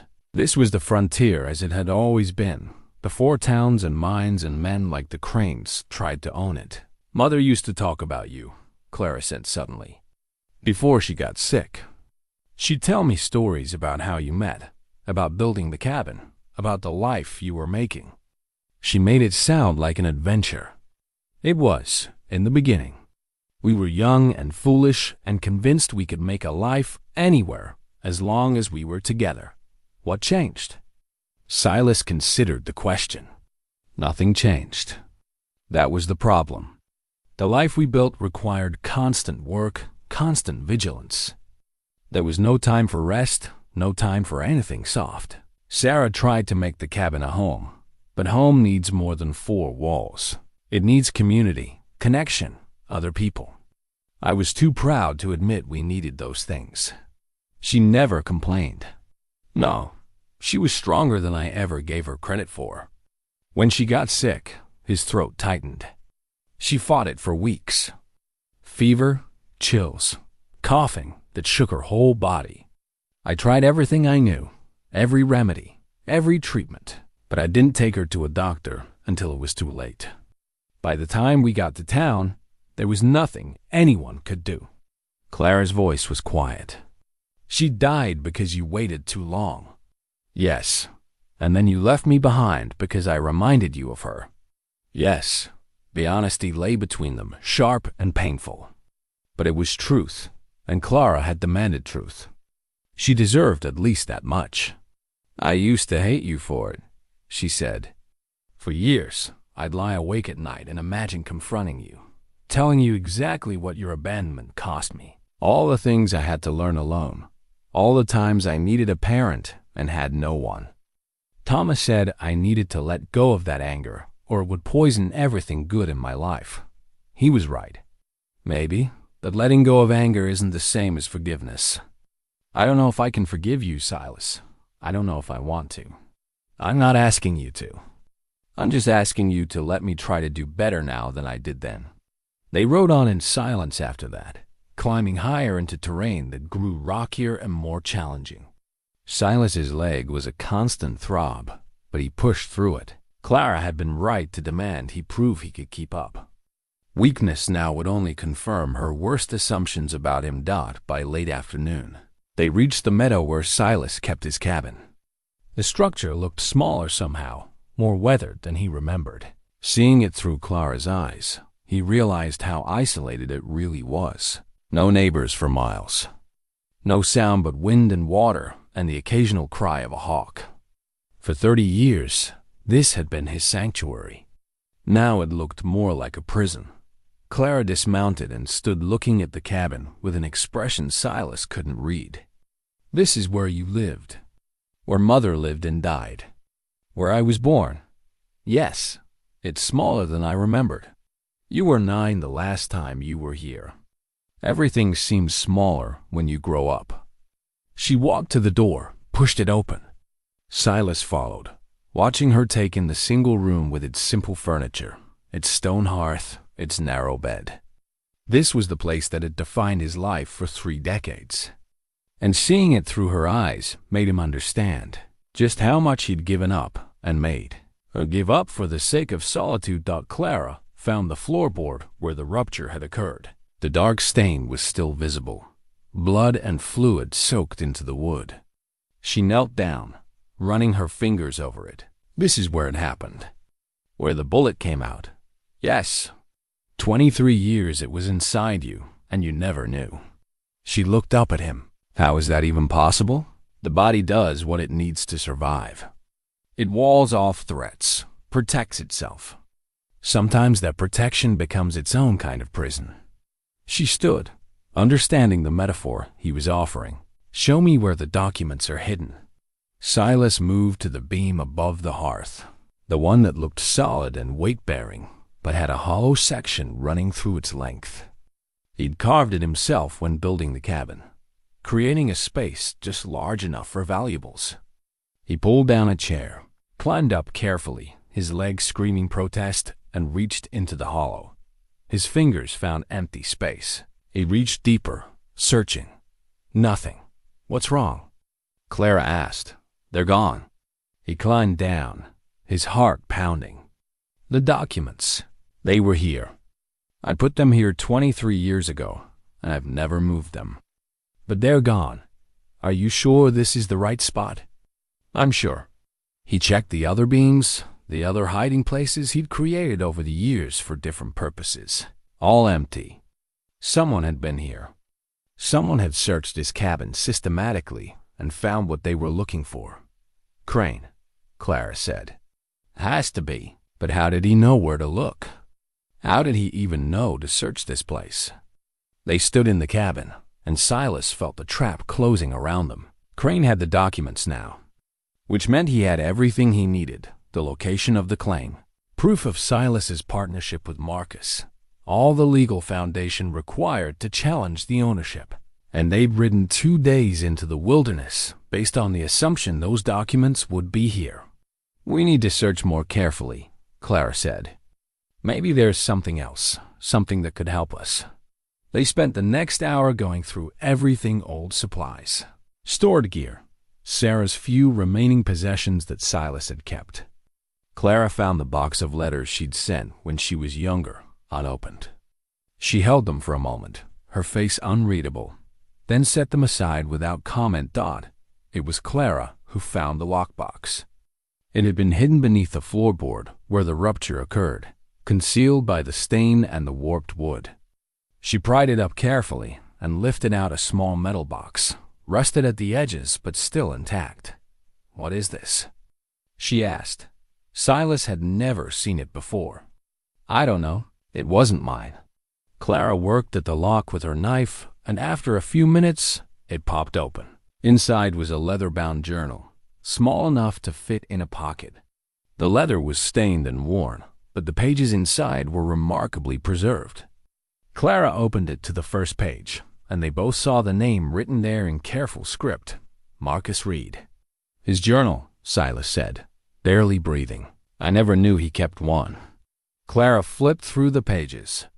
The entries were dated, starting in early 1867, when Marcus and Silas first partnered up. They detailed their prospecting efforts, their failures and near misses, their growing friendship. Then, about halfway through, the entries became more focused on the silver claim they'd found. Clara read aloud from an entry dated May 15th, 1868. "Silas thinks we've found our fortune, and maybe we have. But the canyon troubles me. 2 bears, the Cheyenne elder who sold us supplies last week, warned me about this area. Said his people consider it sacred ground, burial sites going back generations. He said white men who disturb it never prosper." I tried to tell Silas, but he dismissed it as superstition. "Maybe it is, but I can't shake the feeling that we're making a mistake." She turned more pages, reading entries that detailed Marcus's growing unease. He'd noticed men watching them. Had seen the same faces in town too many times to be coincidence. The entries grew shorter, more worried. Then came the entry dated May 20th, 1868. 3 days before the ambush. "Someone followed us from town. I'm sure of it now. Silas says I'm being paranoid, but I've hidden this journal and made copies of the claim documents. If something happens to us, if the wrong people get their hands on the originals, at least there will be a record. I've hidden the copies somewhere Silas knows. Somewhere he'll look if he survives, and I don't. The old trapper's cache near Willow Creek. He'll remember." Clara looked at Silas. "Do you know what he's talking about?" "This cache?" Silas's mind was racing. Willow Creek, the trapper's cache. Yes, he knew it. He and Marcus had stumbled across it during their first winter together. An old stone shelter built into a hillside where trappers left supplies for emergencies. They'd used it a few times themselves. "I know where it is," he said. "It's about 3 hours from here, up in the high country. Then we need to go there. Now, it'll be dark in a few hours, which means Crane's men, if they're watching, won't see us leave. We can travel by moonlight if we have to." Clara's jaw was set. If there are copies of those documents, we need them. It's our only leverage. She was right. But Silas was reading ahead in the journal, his hands starting to shake. The entry for May 23, 1868, the day of the ambush, was longer than the others. "They came at dawn," Marcus had written. 6 men with rifles. We didn't stand a chance. Silas took a bullet and got away, thank God. For that at least. I'm hit bad. Chest wound. Probably won't make it. They left me here thinking I was dead, but I'm not. Not yet. I can hear them arguing about what to do next. One of them, his name is Josiah. The others call him Boss. He's saying they need to find Silas. Need to get the location before he reaches help. But another man is arguing. Says this claim is cursed, that the Shine warning was real. Says 3 of their men died in the last month from accidents that weren't accidents. Says they should leave it alone. Josiah won't listen. He never does. Money blinds him to everything else. The entry continued, Marcus's handwriting getting shakier. I'm going to hide this journal where Silas might find it someday. If you're reading this, old friend, know that I don't blame you for leaving. You did what you had to do to survive. They reached the outskirts of Redemption Creek as the sun was climbing toward noon on the second day. Exhausted, hungry, and running on nothing but determination, they made straight for Doc Whitmore's office. The doctor took one look at them and ushered them inside quickly, locking the door behind them. "Good Lord," he said, taking in their disheveled appearance. "What happened?" Silas lowered himself into a chair, his leg burning with pain that went beyond mere injury. "We found Marcus Reed's journal and evidence that Crane's father ordered the ambush in '68, and proof that Sarah was murdered." The words hung in the air, heavy and final. Doc's expression shifted from concern to shock to something harder. "Murdered? Sarah? Are you certain?" Clara produced the journal, opening it to the relevant entries. She read them aloud, her voice steady despite the emotion behind the words. The doctor listened, his face growing darker with each revelation. "Arsenic," he said when she finished. "The symptoms described here, they could match. I treated Sarah myself, and I remember thinking some things didn't fit typical influenza. But I was younger then, less experienced. I trusted the obvious diagnosis." He looked at Silas with something like anguish. "If I'd been more thorough, you had no reason to suspect murder," Silas said. "None of us did. That was the point. They made it look natural so I'd stay isolated, stay broken, never come looking for answers." Doc took the journal, reading through it carefully. Then Clara showed him the claim documents, the map with its markings of sacred ground, all the evidence they'd retrieved from the cache. When he finally looked up, his expression was grim. "This is damning. Conspiracy to commit murder, claim jumping, potentially desecration of native burial grounds. If we can get this to the territorial authorities, we can't," Silas interrupted. "The sheriff is in Crane's pocket. Half the town depends on his mining operations for work. The local judge invested in Crane's last venture. We go through normal channels. This evidence disappears, and so do we. Then, what do you propose?" "We need someone with authority who isn't connected to Crane. Someone who can't be bought or intimidated." Doc was quiet for a moment, thinking. "There's a U.S. Marshal based in Cheyenne. Name's William Tate. I met him years ago when he was investigating fraud in mining claims. He's honest, thorough, and he has jurisdiction over federal crimes. Desecration of native burial grounds would fall under that category, especially if it involves treaty violations. How long would it take to get word to him? Telegraph to Cheyenne. Maybe a day for him to ride here if he's not already occupied elsewhere. 2 days total if we're lucky. That's 2 days we need to stay alive and keep this evidence safe, Clara said. Crane knows we have something. He'll come for us. Then we need to be smart. Doc moved to his desk, pulled out paper and pen. I'll send the telegraph immediately. But we need backup here, people we can trust. 2 Bears, the Cheyenne elder. If we can get word to him about the sacred ground issue, his people will have a stake in this. They'll help protect you. Silas nodded. 2 Bears. The name Marcus had mentioned in his journal, the man who'd warned them away from the canyon. If he was still alive, still in the area, he might remember the old claim, might remember the warning he'd given 2 young prospectors decades ago. Where can we find him? Silas asked. He usually camps about 5 miles north of town, near the old trading post. I see him sometimes when he comes in for supplies. Doc stood. I'll send the telegraph first, then go find 2 Bears myself. You 2 need to stay here, out of sight. Rest, eat, and for God's sake, let me look at that leg properly. You look like death warmed over. After Doc left, Clara helped Silas to the examination table. When she cut away the bandage, they both winced. The wound had reopened partially during their escape, and the skin around it was angry red again, showing early signs of infection returning. This needs proper care, Clara said. You pushed too hard. Didn't have a choice. There's always a choice. She began cleaning the wound with the supplies Doc kept ready. Her touch was gentler than he expected, careful. You could have given up the documents, saved yourself, and let them win? Let them get away with killing Marcus and Sarah? No. Clara worked in silence for a while, then said, I heard what Marcus wrote about telling me you're a good man. Why didn't you believe it yourself?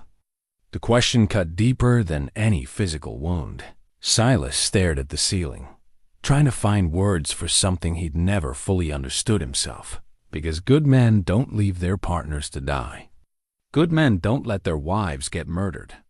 Good men don't abandon their 9-year-old daughters. Every choice I made was the wrong one, and people died because of it.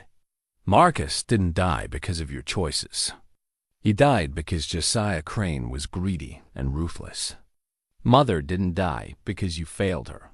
She died because monsters poisoned her to keep you silent. Clara finished bandaging the leg. You're not responsible for other people's evil, but I'm responsible for my own failures. Yes, she agreed, but that doesn't make you a bad man. Just a broken one who made mistakes. She met his eyes. Thomas used to say that the measure of a person isn't whether they fall down. It's whether they get back up and try to do better. You're trying now. That has to count for something. Before Silas could respond, they heard shouting outside. Multiple voices, growing louder. Clara moved to the window, peered out carefully through the curtains.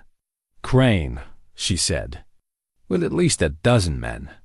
They're going door to door on the street. Silas stood, ignoring his leg's protest. Looking for us. The back door won't matter. If they're searching every building, they'll find us eventually. Silas checked his rifle, found it still loaded. We make a stand here. This office has good sight lines, solid walls, one entrance we can defend. Against a dozen men? Doc will be back soon. Maybe with help. We just need to hold out. They moved quickly, barricading the front door with the heavy desk, positioning themselves where they could watch the street. Through the window, they could see Crane and his men systematically working their way down the block. The townspeople were cooperating, obviously frightened, obviously unwilling to cross a man who controlled so much of their livelihood. There has to be another way, Clara said. We can't just shoot it out in the middle of town. She was right. A gunfight would endanger innocent people, and even if they won, they'd be painted as the aggressors. Crane had positioned himself perfectly. He looked like a concerned citizen trying to recover stolen property, while they looked like thieves hiding from justice. "The roof," Silas said suddenly. "Doc's office connects to the pharmacy next door. I've seen him use the roof access for maintenance. If we can get up there, we might be able to move across rooftops, put some distance between us and Crane's men." They found the ladder in a back closet, exactly where Silas remembered seeing it. The trap door to the roof was stiff from disuse, but they got it open. Silas went up first despite his leg, then reached down to help Clara. The journal and documents were still in the case, strapped to her back. The roof was flat, graveled, with a low parapet around the edges. From here, they could see the whole street Crane's men fanning out, entering buildings, the growing crowd of townspeople watching nervously. And there, at the far end of the street, they could see Doc Whitmore returning. He wasn't alone. With him were 7 Cheyenne men, all moving with the quiet confidence of warriors. And leading them was an elderly man who carried himself with unmistakable authority. 2 bears. Crane saw them too. The dynamic shifted immediately. Whatever power he held over the townspeople, it didn't extend to the Cheyenne Nation. They operated under different laws, answered to different authorities, and they weren't intimidated by money or threats. 2 bears walked directly to Crane. And even from the roof, Silas could see the moment Crane's confidence faltered. The elderly Cheyenne spoke, his voice carrying in the sudden quiet. Silas couldn't hear the words, but he could see Crane's reaction: surprise, then anger, then something that looked like fear. Doc Whitmore gestured toward his office, and 2 bears nodded. They began walking toward the building, Crane and his men following but now looking uncertain. Silas and Clara climbed back down the ladder, emerging into the office just as Doc opened the front door. Asterisk 2 bears entered first. He was in his 70s, his face deeply lined, his long gray hair bound in traditional style. But his eyes were sharp, missing nothing, and when he looked at Silas, there was recognition. "Silas Cord," he said in English tinged with the accent of his native tongue. "I remember you. And Marcus Reed. You came to me for supplies in 1868. I warned you about the canyon." "You did," Silas acknowledged. "We should have listened. Many young men do not listen. They see silver and forget that some ground is sacred." 2 bears looked at Clara. "This is your daughter. She has your eyes and your stubborn spirit. This is Clara." 2 bears nodded to her with respect, then turned as Jasper Crane pushed into the office, his men crowding behind him. "This is private property," Crane said. "These people have stolen documents that belong to me. Belong to you?" 2 bears' voice was quiet but carried absolute authority. "Or do they belong to the spirits of my ancestors, whose burial ground you wish to desecrate?" Crane's face flushed. "I don't know what you're talking about. Don't you? Dr. Whitmore has told me about the journal, about the map showing Cheyenne sacred sites, about your father's crimes and your intention to continue them." 2 bears stepped closer to Crane. "The canyon you seek, the silver you want to mine, it runs through burial grounds protected by treaty. Federal treaty. To disturb it is not just morally wrong.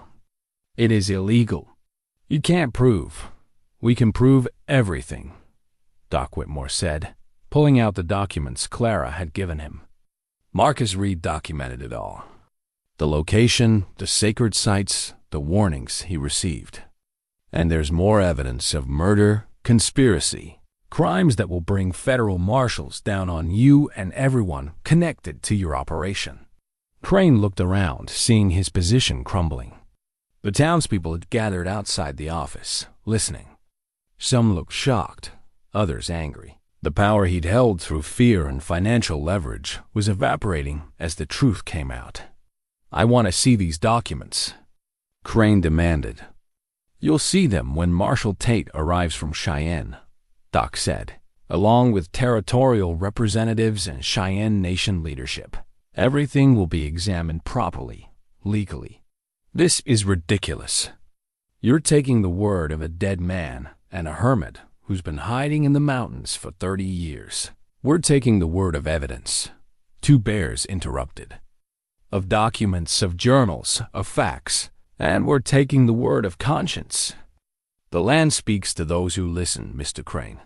It told Marcus Reed he was wrong to dig there. It told your father the same thing, but he refused to hear. How many men died working your father's claims? How many accidents that weren't accidents? Crane's face had gone pale. You can't prove any connection. Actually, we can, came a new voice from the doorway. Everyone turned. Standing there was a woman in her 60s, well-dressed, but with the weathered face of someone who'd lived through hardship. She pushed into the office, her eyes fixed on Crane. Mrs. Hartwell, Crane said, and there was something in his voice surprise mixed with fear. This doesn't concern you. Doesn't concern me? My husband died in your father's mine in 1872. Tunnel collapse, they said. Accident, they said. But James had written me letters before he died. Mr. Crane. Letters about dangerous conditions, about corners being cut, about warnings ignored. Letters I've kept all these years. She pulled a bundle of yellowed envelopes from her bag. If we're bringing evidence into the light, let's bring all of it. Other people were pushing forward now, emboldened by Mrs. Hartwell's courage.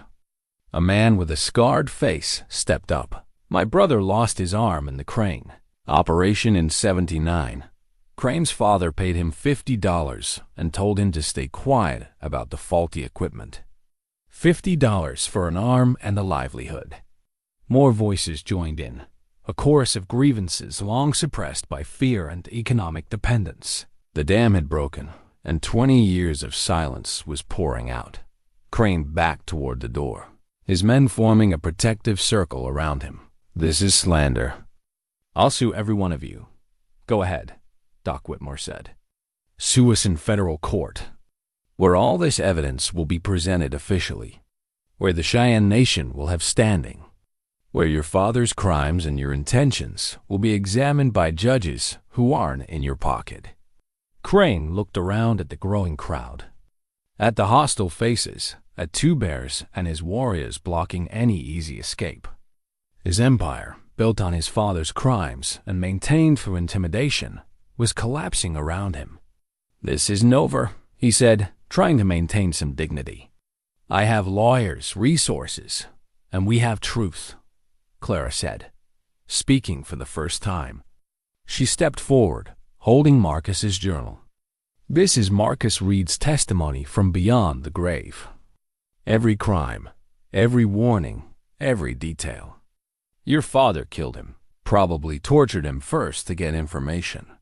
And when that didn't work, your father had my mother poisoned to keep my father from ever seeking justice. How many others, Mr. Crane? How many other innocent people died so your family could get rich? The crowd was murmuring now, angry. Several men had moved to block the door, preventing Crane's exit. The sheriff, who'd been notably absent until now, appeared in the doorway looking uncomfortable. He'd clearly been avoiding the confrontation, knowing his ties to Crane would be exposed. Sheriff, Two Bears said formally, I'm placing Jasper Crane under citizen's arrest pending arrival of the federal marshal. Charges include conspiracy to desecrate sacred sites, suppression of evidence, and conspiracy to commit murder. Will you honor that arrest, or will you reveal yourself as corrupt? The sheriff looked at Crane, at the crowd, at the Cheyenne warriors, and made the calculation every lawman eventually has to make principle or profit. To Silas's surprise, he chose principle. I'll honor it, he said quietly. He pulled his handcuffs from his belt and walked toward Crane. Mr. Crane, you're under arrest. You'll be held in the town jail until Marshal Tate arrives. Crane tried to resist, but his men had melted away into the crowd, unwilling to face down an entire town plus Cheyenne warriors for a man whose crimes were now public knowledge. The handcuffs clicked shut, and Jasper Crane, who'd arrived in town that morning as one of its most powerful citizens, was led away as a prisoner. The crowd began to disperse. buzzing with conversation. Mrs. Hartwell approached Silas and Clara.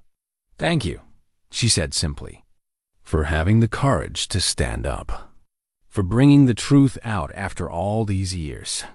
Others echoed her thanks as they filed out. Doc Whitmore closed the door after the last of them, leaving just Silas, Clara, two bears, and the doctor in the suddenly quiet office. Two bears looked at the journal Clara still held. "May I see it?" She handed it to him carefully. He opened it to Marcus's entries about the sacred ground, reading slowly.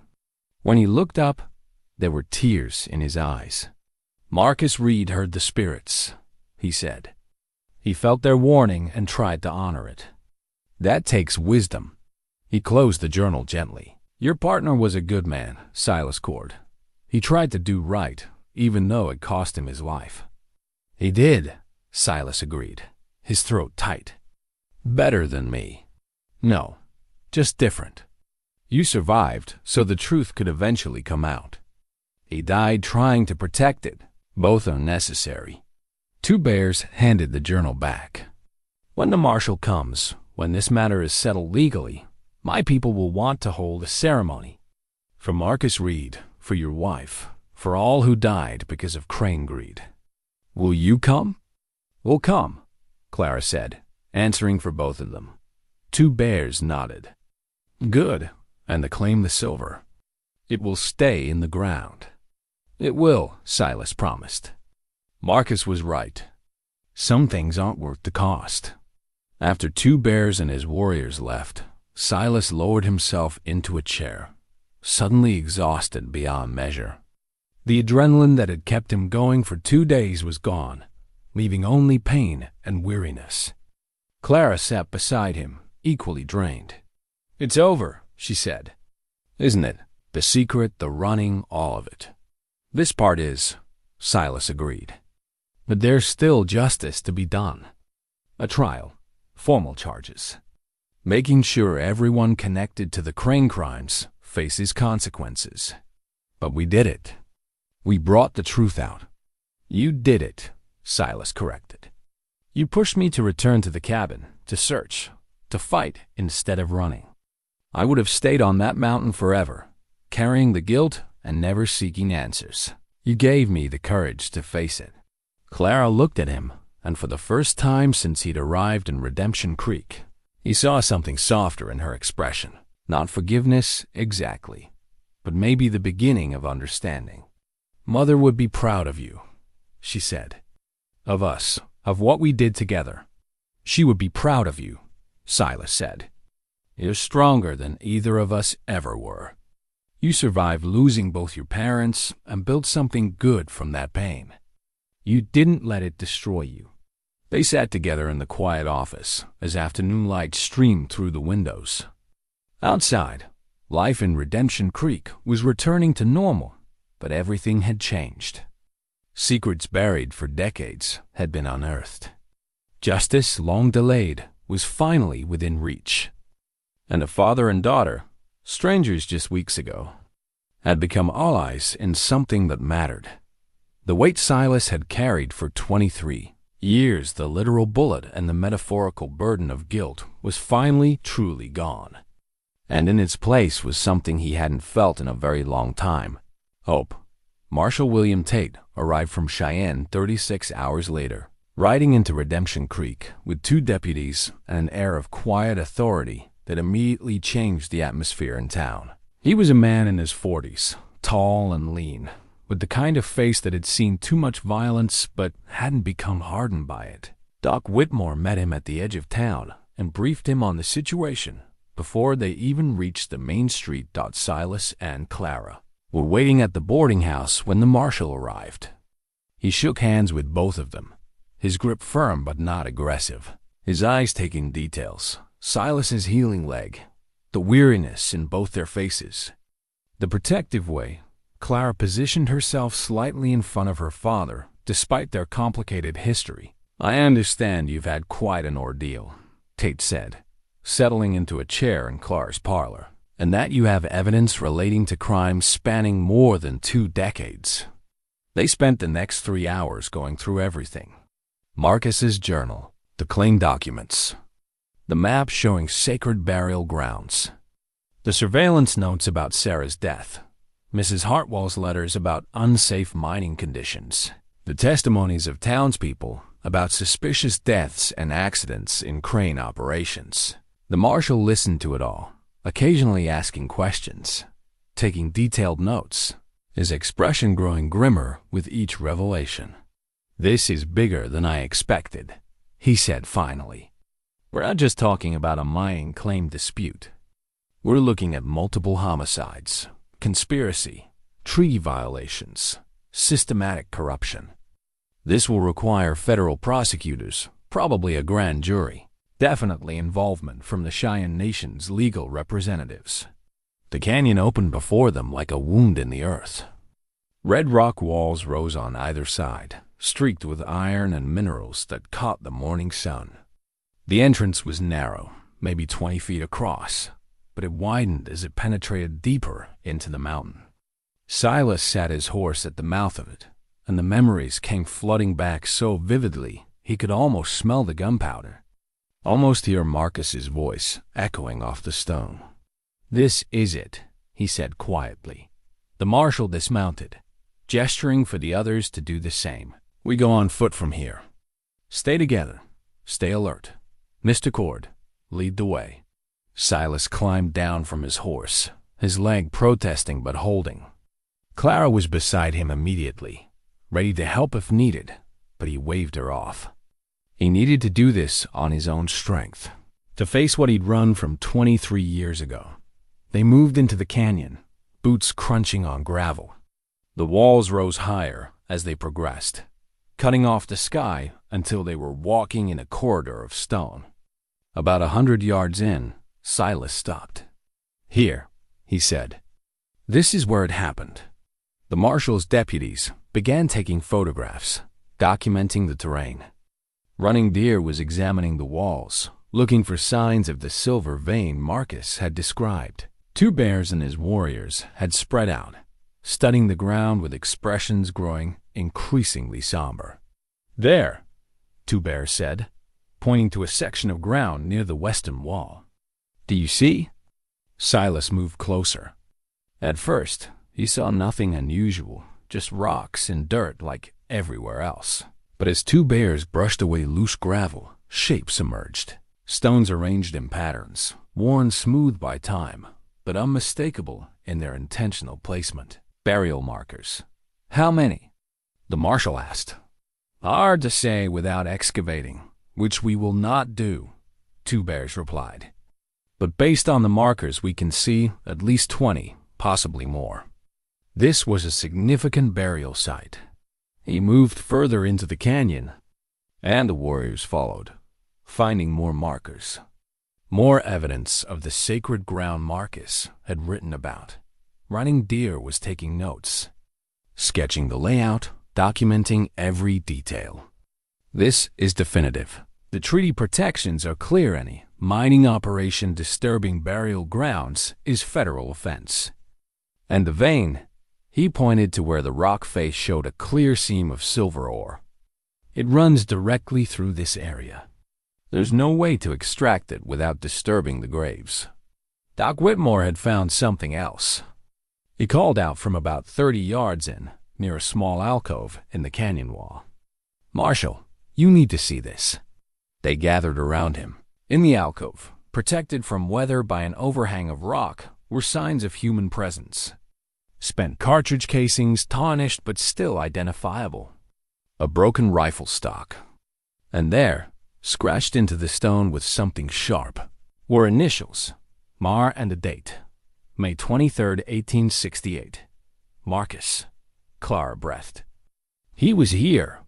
After the shooting, Silas knelt, running his fingers over the carved letters. Marcus had been alive long enough to leave this message, this proof of his presence. The journal had told them he survived the initial shooting, but seeing physical evidence made it real in a way words never could. "Look at this," one of the deputies said. He'd been searching the alcove more thoroughly and had found something tucked into a crevice. A leather pouch, cracked with age. Inside were papers, Marcus's original claim documents, the ones Crane had been searching for. He hid them, Silas said, understanding dawning. After he was shot, knowing he was dying, he hid the originals where he hoped I might find them someday. The copies in the cache were his backup plan. The marshal took the documents carefully, examining them. These are signed and dated. They establish a legal claim prior to any Crane filing. Combined with the treaty violations, this makes the case airtight. They continued deeper into the canyon, documenting everything. The deputies found evidence of more recent disturbance test holes that had been dug and then abandoned, probably by Josiah Crane's men years ago. 2 bears identified them as barely missing burial sites by mere feet, suggesting whoever had dug them had some awareness of the sacred ground and was trying to work around it. They knew, Running Deer said grimly. They knew about the burials and tried to extract the silver anyway. This isn't ignorance. This is deliberate desecration avoided only by luck. As the sun climbed toward noon, they took a break, sitting in the shade of the canyon wall. Silas found himself at the spot where he'd last seen Marcus alive. He could picture it so clearly, his partner on the ground, blood spreading across his chest, reaching up with one hand. Silas had been 20 feet away, already on his horse, already turning to flee. Their eyes had met for just an instant, and in that instant, Silas had seen understanding, not accusation. Marcus had known what Silas had to do. He forgave you, Clara said, sitting beside him. She'd been watching his face, reading his thoughts. Right there, in that moment, he forgave you for surviving. How can you know that? Because I read his journal. He called you a good man. He told you to let go of the weight you carry. Those aren't the words of someone who blamed you. She took his hand. And I think I can forgive you too. Not for leaving Marcus, because that wasn't a choice, but for leaving me. For all those years. It doesn't mean I forget. It doesn't mean it didn't hurt. But I can forgive. Silas felt something break inside him. Something that had been frozen for 16 years. Tears came, and he didn't try to stop them. Clara held his hand while he wept for Marcus, for Sarah, for all the lost years with his daughter, for the weight of carrying guilt that had never really been his to bear. When he finally had control again, 2 bears approached them. The elder's face was grave. We found something else, he said. You should see it. They followed him to the far end of the canyon, where it narrowed to almost nothing before ending at a rock wall. There, in a small cave-like depression, they found bones. Human bones, partially covered by rocks that had been deliberately placed. Someone buried him, the marshal said. Or tried to. This is probably Marcus, Silas finished. They killed him and left him here. 2 bears knelt beside the remains with reverence. We will need to remove him properly. Give him the burial he deserves. But first, the marshal will need to document this as evidence. The next hours were somber. The deputies photographed the site from every angle. Doc Whitmore examined the bones with his medical knowledge, noting what he could about the manner of death. The skull showed trauma consistent with blunt force, not gunshot wounds. They beat him, Doc said quietly, probably trying to get information about the claim's exact boundaries. When he wouldn't or couldn't tell them, they killed him and hid the body. It was Clara who found the final piece of evidence, a pocket watch, tucked among the rocks near the bones. Silver, tarnished black, but when she carefully opened it, the hands were still visible, frozen at 3:47. She turned it over, and there on the back was an engraving, to Marcus. For faithful service, J.C. 1867. J.C., the marshal said. Josiah Crane. He gave Marcus this watch, probably when Marcus worked for him before going independent. And it was on Marcus's body when he died. Time of death, Running Deer observed. 3:47. If we can establish when sunset was on May 23, 1868, We can estimate how long after the ambush Marcus survived. Long enough to carve his initials, hide the documents, and write that final journal entry. Hours then, Silas said. He suffered for hours before they came back and finished it. The group was silent, absorbing the horror of it. Finally, the marshal spoke. We have everything we need. Multiple murder victims, documentation of the crimes, treaty violations, sacred ground desecration, and physical evidence placing Josiah Crane at the scene through this watch. His son's continued pursuit of the claim shows conspiracy to benefit from these crimes. What happens now? Clara asked. Now, we document everything properly, collect the evidence, and I take it to the federal prosecutor. The Cheyenne Nation files their complaint about treaty violations. We build a case that can't be dismissed or moved to a sympathetic territorial court. And Jasper Crane stands trial for conspiracy to profit from his father's murders. Will it stick? Or will his lawyers find a way out? With this evidence, it'll stick. The marshal looked around the canyon. This place tells a story. Murder, greed, desecration, decades of cover-up. But also courage, Marcus trying to protect the truth, Silas surviving to eventually reveal it, Clara pushing for justice. That story is more powerful than any legal maneuvering.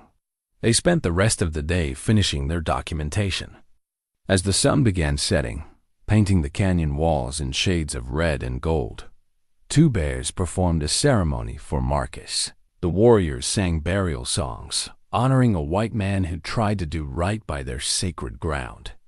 They covered the bones with stones properly this time, marking the site so they could return later with tribal elders to conduct full rituals. Silas stood beside Clara during the ceremony, and he felt something he'd never expected: closure. Not forgiveness for himself, not absolution for his failures, but acceptance. Marcus was finally at peace. The truth was finally known, and standing here with his daughter, united in purpose. Silas realized that maybe peace was possible for the living two as they prepared to leave the canyon. Clara picked up a small stone from near Marcus's grave. For Mother, she said. So she's part of this too. Part of the justice. They made camp that night at the canyon's mouth, no one wanting to travel in darkness after the emotional weight of the day. Around the fire, the marshal laid out what would happen next. We ride back tomorrow. I'll send the evidence to federal prosecutors immediately. The Cheyenne Nation will file formal complaints. Within a week, we'll have indictments. Within a month, probably a trial date. And Crane's lawyers? Doc asked. They'll fight. But they're fighting physical evidence, testimony from credible witnesses, and federal treaty law. The best they can hope for is a plea deal. Life in prison instead of hanging. Silas stirred the fire. He killed Sarah, had her poisoned to keep me isolated and silent. What's appropriate justice for that? There might not be justice that feels sufficient, the marshal said honestly. The law has limits, but we can make sure he never hurts anyone else. We can expose the truth so victims' families know what really happened. And we can protect this sacred ground so Marcus's death and Sarah's death weren't meaningless. It wasn't perfect justice, but it was real justice, and after 23 years, that was enough. They reached Redemption Creek late the following afternoon, dusty and trail-worn, but carrying evidence that would change everything. Word had spread somehow. People lined the main street watching as the expedition rode in. The marshal went directly to the jail where Crane was being held, while Silas and Clara returned to the boarding house. The atmosphere in town had shifted. Where before there'd been fear and uncertainty, now there was something else, anticipation mixed with dread. People knew that whatever evidence had been found in the canyon, it was significant enough to end the Crane family's hold on the territory. That evening, the marshal held a town meeting. The church was packed, standing room only, as he laid out what they'd discovered. He spoke plainly, showing photographs, reading from Marcus's journal, describing the burial grounds and the physical evidence. when he displayed the pocket watch with Josiah Crane's initials. A murmur ran through the crowd. The federal prosecutor will seek indictments for multiple counts of conspiracy to commit murder, desecration of protected sites, and fraud, the marshal concluded. Additionally, the Cheyenne Nation is filing civil actions to permanently protect the canyon and surrounding areas. Any mining operations there, current or future, will be illegal. What about jobs? Someone called out. Crane mining employs half this town. Crane mining will be dissolved, assets seized, and sold at auction. The new owners, whoever they are, will still need miners.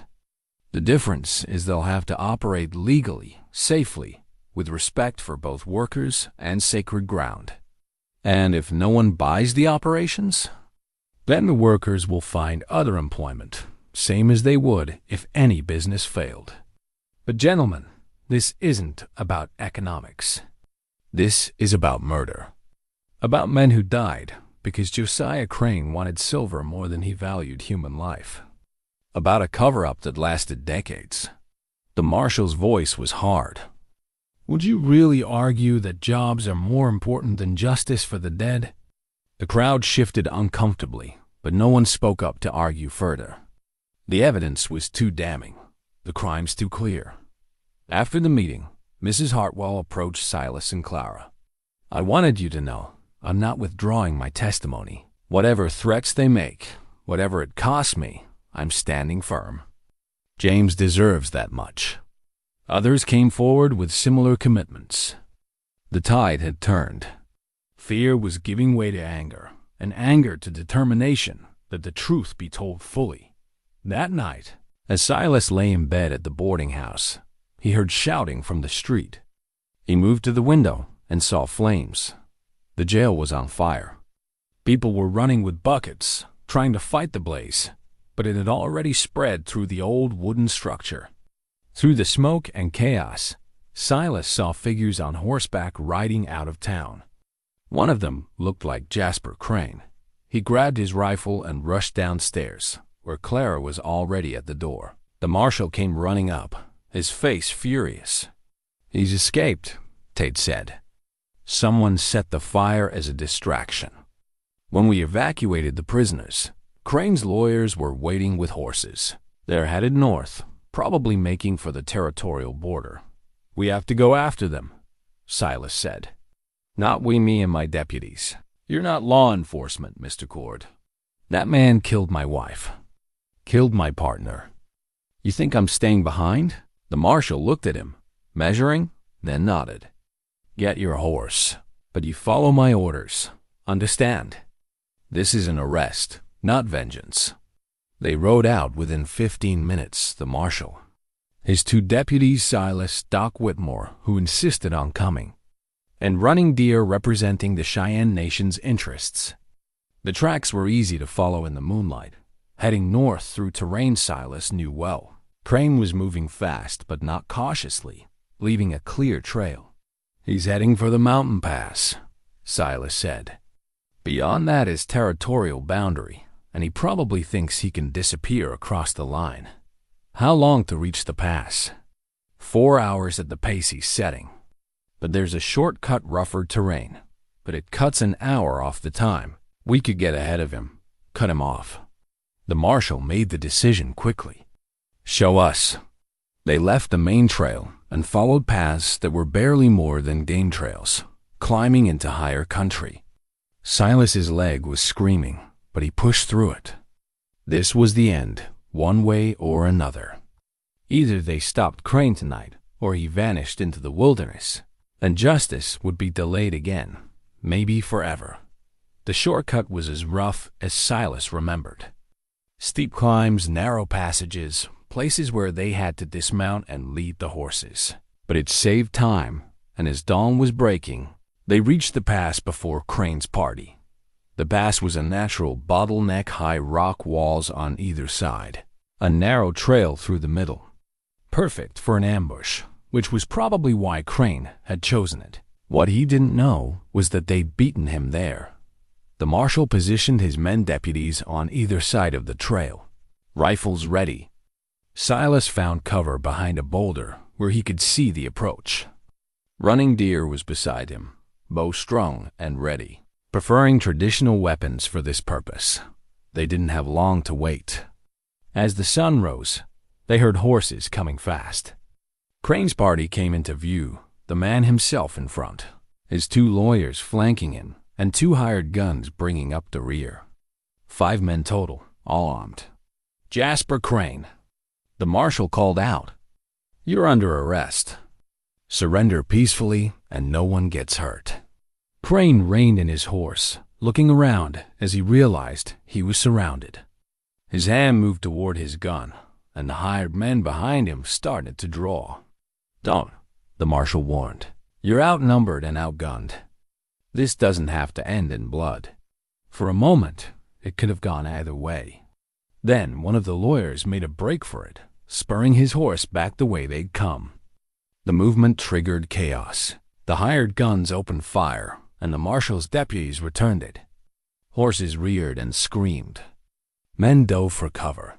Silas saw Crane wheeling his horse around, trying to escape in the confusion. Without thinking, operating on instinct honed by decades of survival, Silas stepped out from cover and fired. The shot took Crane's horse in the leg, not a killing shot, but enough to bring it down. Crane tumbled from the saddle, hitting the ground hard. The gunfight lasted less than a minute. One of the hired guns went down with a bullet in his shoulder. The other threw down his weapon and surrendered. The lawyers, seeing no escape, did the same. And Crane lay on the ground, dazed from the fall, his leg twisted at an angle that suggested it was broken. The marshal approached with his gun drawn. "Jasper Crane, you're under arrest for escape from custody, conspiracy to commit murder, and about 20 other charges we'll discuss on the way back to town." Crane looked up at him, at the ring of armed men, and seemed to deflate. The fight went out of him all at once. "My father built an empire," he said. "From nothing, he built something that should have lasted generations." "Your father built a mountain of corpses," the marshal replied. "And you tried to make it higher. That's not an empire. That's a monument to greed." They bound Crane's hands and splinted his leg well enough for travel.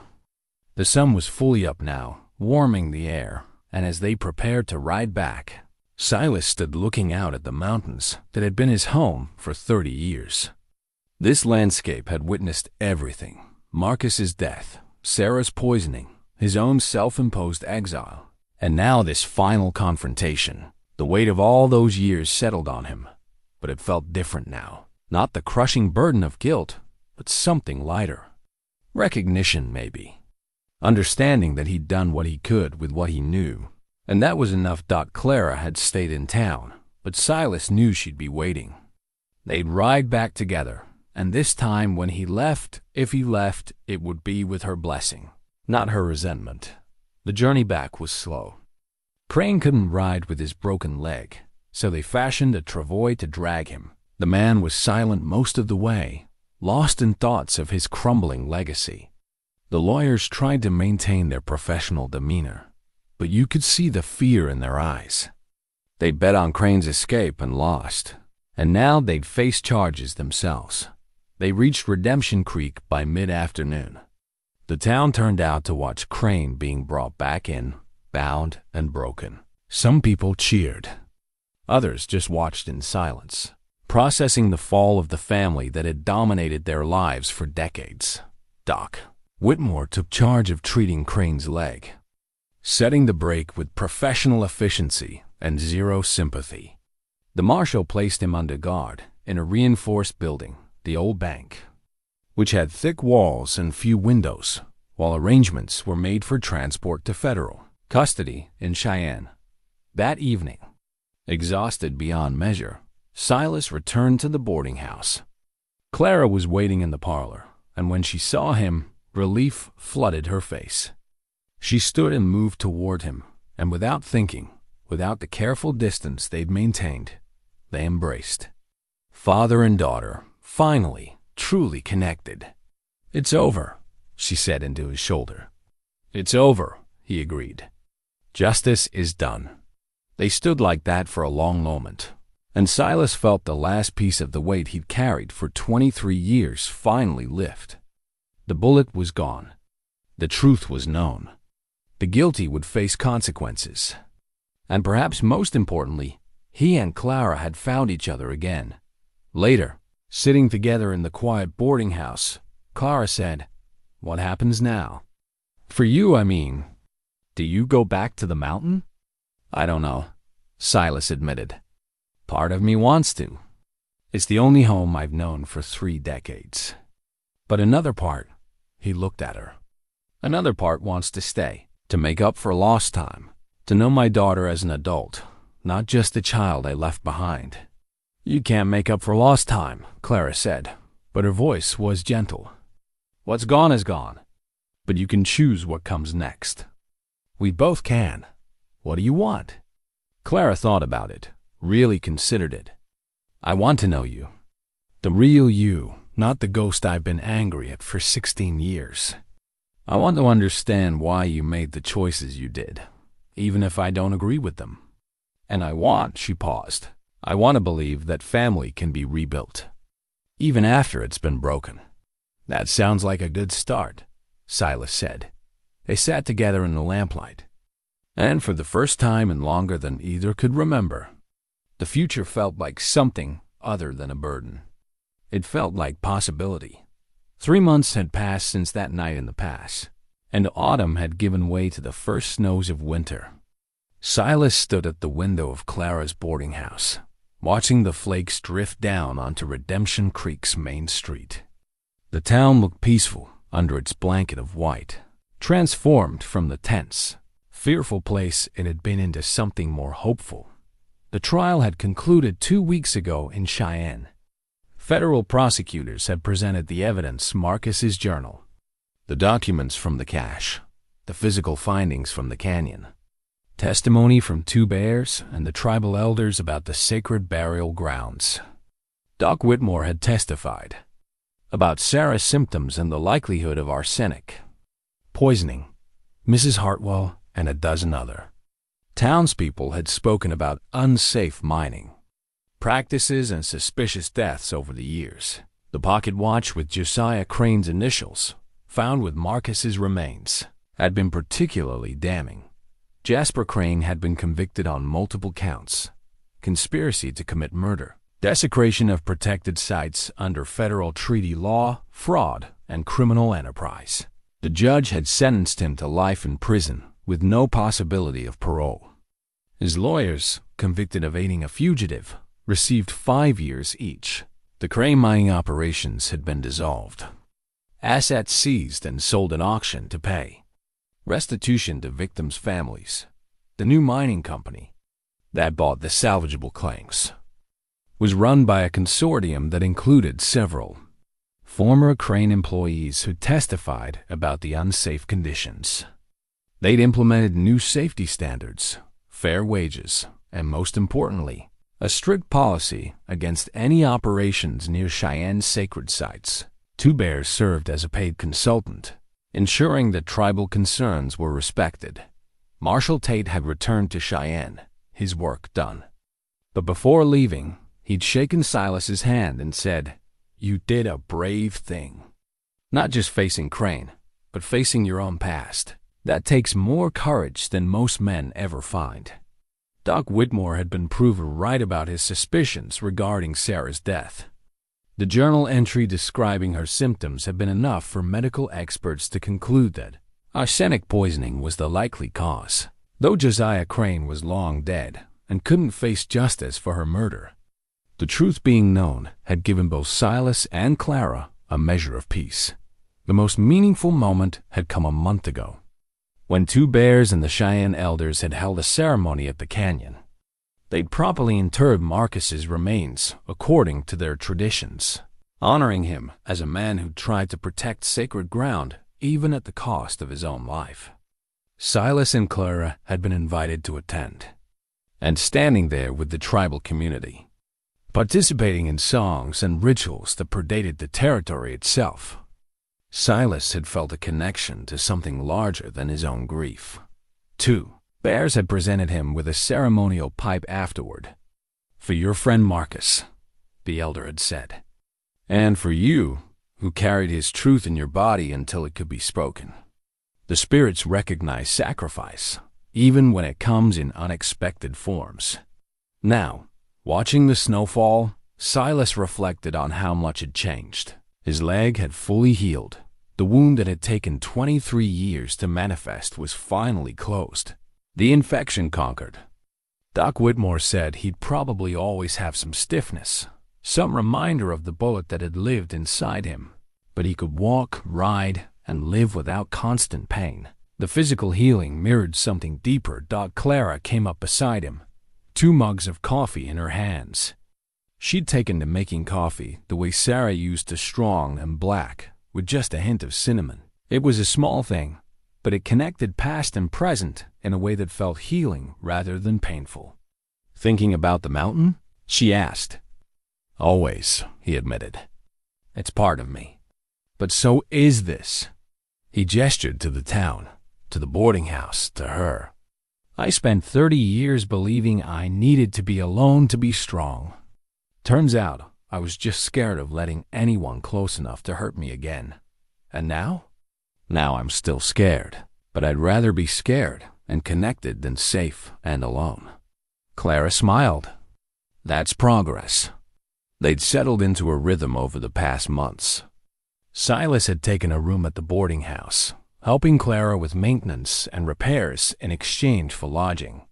He'd discovered he had a skill for woodworking, and several townspeople had commissioned furniture from him: chairs, tables, cabinets built with the same precision he'd once used to build his mountain cabin. The work was satisfying in a way he hadn't expected, creating things that would be part of other people's lives rather than monuments to isolation. He and Clara ate dinner together most evenings, slowly building the relationship they'd never had. They talked about Sarah, sharing memories that kept her alive between them. Clara told stories about growing up with Aunt Margaret, about meeting Thomas, about the struggles of building her business. Silas shared tales from his years as a scout, the beauty of the high country, the lessons the mountain had taught him about patience and resilience. They didn't pretend the 16 years of separation hadn't happened, but they were learning that acknowledging pain was different from being defined by it. Healing wasn't about erasing the past. It was about integrating it into a fuller understanding of who they were and who they could become. The door opened, and Doc Whitmore entered, stamping snow from his boots. He'd become a regular fixture at the boarding house, usually appearing in time for Clara's evening meals. His friendship with Silas had deepened through shared experience, and there was talk of him writing up their case for medical journals, studying how the human body could survive and adapt to foreign objects over decades. "Cold enough for you?" Doc said, accepting the coffee Clara poured for him. "Roads will be impassable soon. Anyone heading to the high country better go now or wait for spring." Silas had been thinking about that. Winter in the mountains was harsh but beautiful, a season of silence and reflection he'd always treasured. Part of him wanted to return, to spend one more winter in the cabin he'd built with his own hands. But another part recognized that maybe that chapter of his life was complete. "I've been meaning to ask," Doc said, settling into a chair. "What are you planning to do with that cabin? Can't let it sit empty all winter. Place will fall apart." "I know," Silas said. "I've been thinking about that." Clara was watching him with an expression he couldn't quite read. And I think, he paused, making sure this was what he really wanted. "I think I should sell it. Or give it to someone who'd use it properly. The trapping life, the isolation, that's not who I need to be anymore." Clara's eyes filled with tears, but she was smiling. "You staying? In town? If you'll have me. I know I'm not easy to live with. I'm set in my ways, stubborn." "All true," Clara agreed. "But you're also my father, and I'd like the chance to know you better." They embraced, and Silas felt another piece of the old weight fall away. This was what healing looked like. Not dramatic transformation, but small choices made daily to connect rather than isolate, to trust rather than fear, to build rather than hide. Over the next few weeks, as winter deepened, Silas and Clara made plans. He would officially transfer ownership of the cabin to a young couple who wanted to homestead in the high country. People who'd appreciate the solitude but wouldn't be running from anything. Clara was expanding the boarding house, adding rooms on the second floor, and Silas would help with the construction. He'd also agreed to teach survival skills to young men in town, passing on knowledge gained from 3 decades on the frontier. Running Deer had visited twice, bringing updates on the protected status of the canyon and surrounding territory. The Cheyenne Nation had successfully petitioned for federal recognition of the entire area as sacred land, ensuring that Marcus's death and the battle they'd fought would have lasting meaning. A memorial would be erected in the spring, honoring both Marcus Reed and Sarah Cord as victims of greed who'd ultimately helped protect something precious. On a clear day in late December, Silas and Clara rode up to the mountain one last time. They wanted to see the cabin before winter made it inaccessible, to properly say goodbye to that chapter of life. The young couple who'd be taking over in spring had asked if there was anything Silas wanted to keep, and he'd made a short list. Sarah's few remaining possessions, some tools he'd made himself, the letters Clara had sent that he'd never opened. The cabin looked smaller than ever, almost swallowed by snow and forest. They dismounted and went inside, and Silas was struck by how empty it felt. Not physically empty, his belongings were still there, exactly as he'd left them, but emotionally, spiritually empty. The life force that had sustained him here for 30 years was gone, moved elsewhere. Clara found the box of her letters in a corner, protected from moisture by oilcloth. She opened one, read it silently, then looked at him. I was 12 when I wrote this. Telling you about school, about friends, about missing mother. Why didn't you read them? Because I was a coward, Silas said simply. Every letter was a reminder of what I'd given up, of the choice I'd made to be alone rather than risk loving and losing again. I told myself I was protecting you from my grief, but really I was just protecting myself. At least you can admit it now. They spent an hour going through things, deciding what to keep and what to leave for the new owners. Silas took Sarah's locket, which Clara had given back to him, saying it should stay in the family. He took his hunting knife, the one with the carved handle, because it was the first thing he'd made on this mountain and represented the skills that had kept him alive. And he took the letters, all of them, promising Clara he'd read every one. Before they left, Silas stood in the doorway, looking back at the single room that had been his entire world. Thank you, he said quietly. Thank you? Clara asked. For what? For being my prison when I needed one.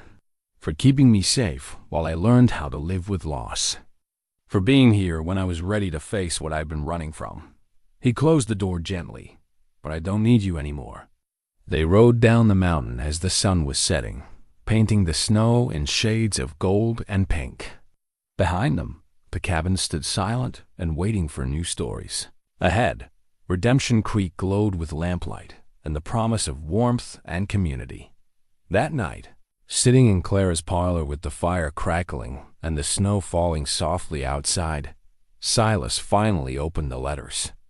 He read them chronologically, watching his daughter grow up through her words. 12-year-old Clara describing her school lessons, 14-year-old Clara asking advice about a boy she liked, 16-year-old Clara announcing she'd stopped writing because clearly he didn't care.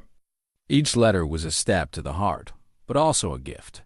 They showed him the person she'd become without him, strong and capable and resilient. They showed him what he'd missed, but also that she'd survived his absence. When he finished the last letter, Clara was watching him. Well, I'm sorry, he said, for all of it. For not being brave enough to read these when they came. For not being the father you deserved. I know. She paused. But you're here now.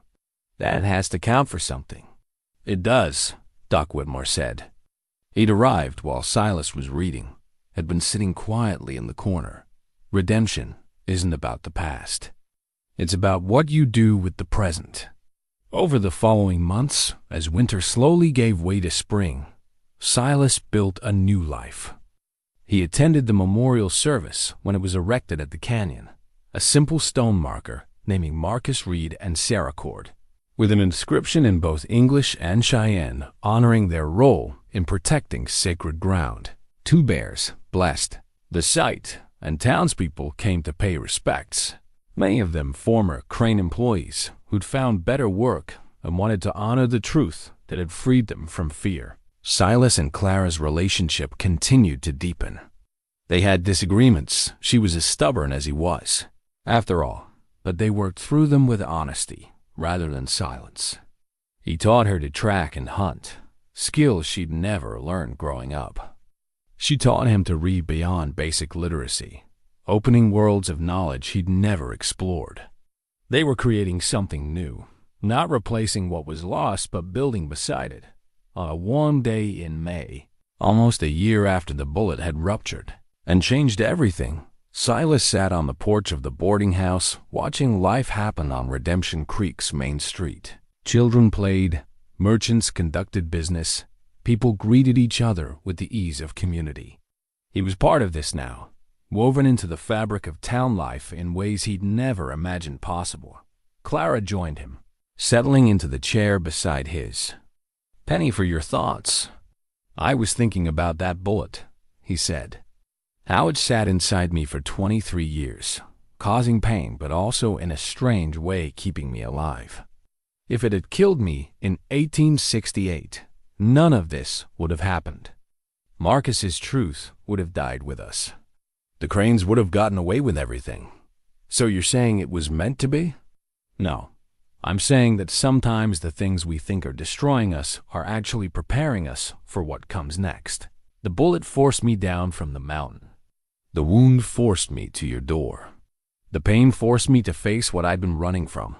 None of it was pleasant, but all of it was necessary." Clara took his hand. "Mother would be proud of you, of us, of what we've built from all that pain." "She would," Silas agreed.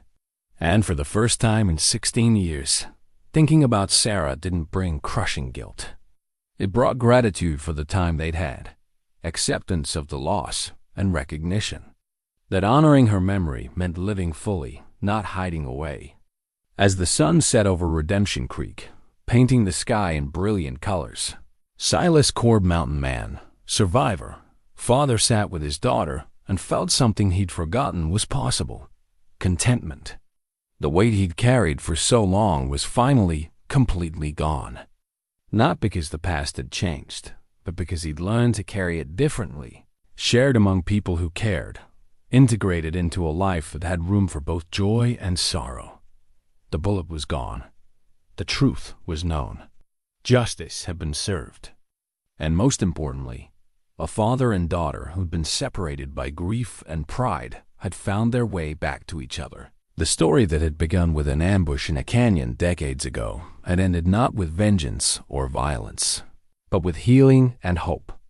Silas looked at Clara, at the town that had become his home, at the mountains that would always be part of him, and understood finally what Marcus had tried to tell him in that last journal entry.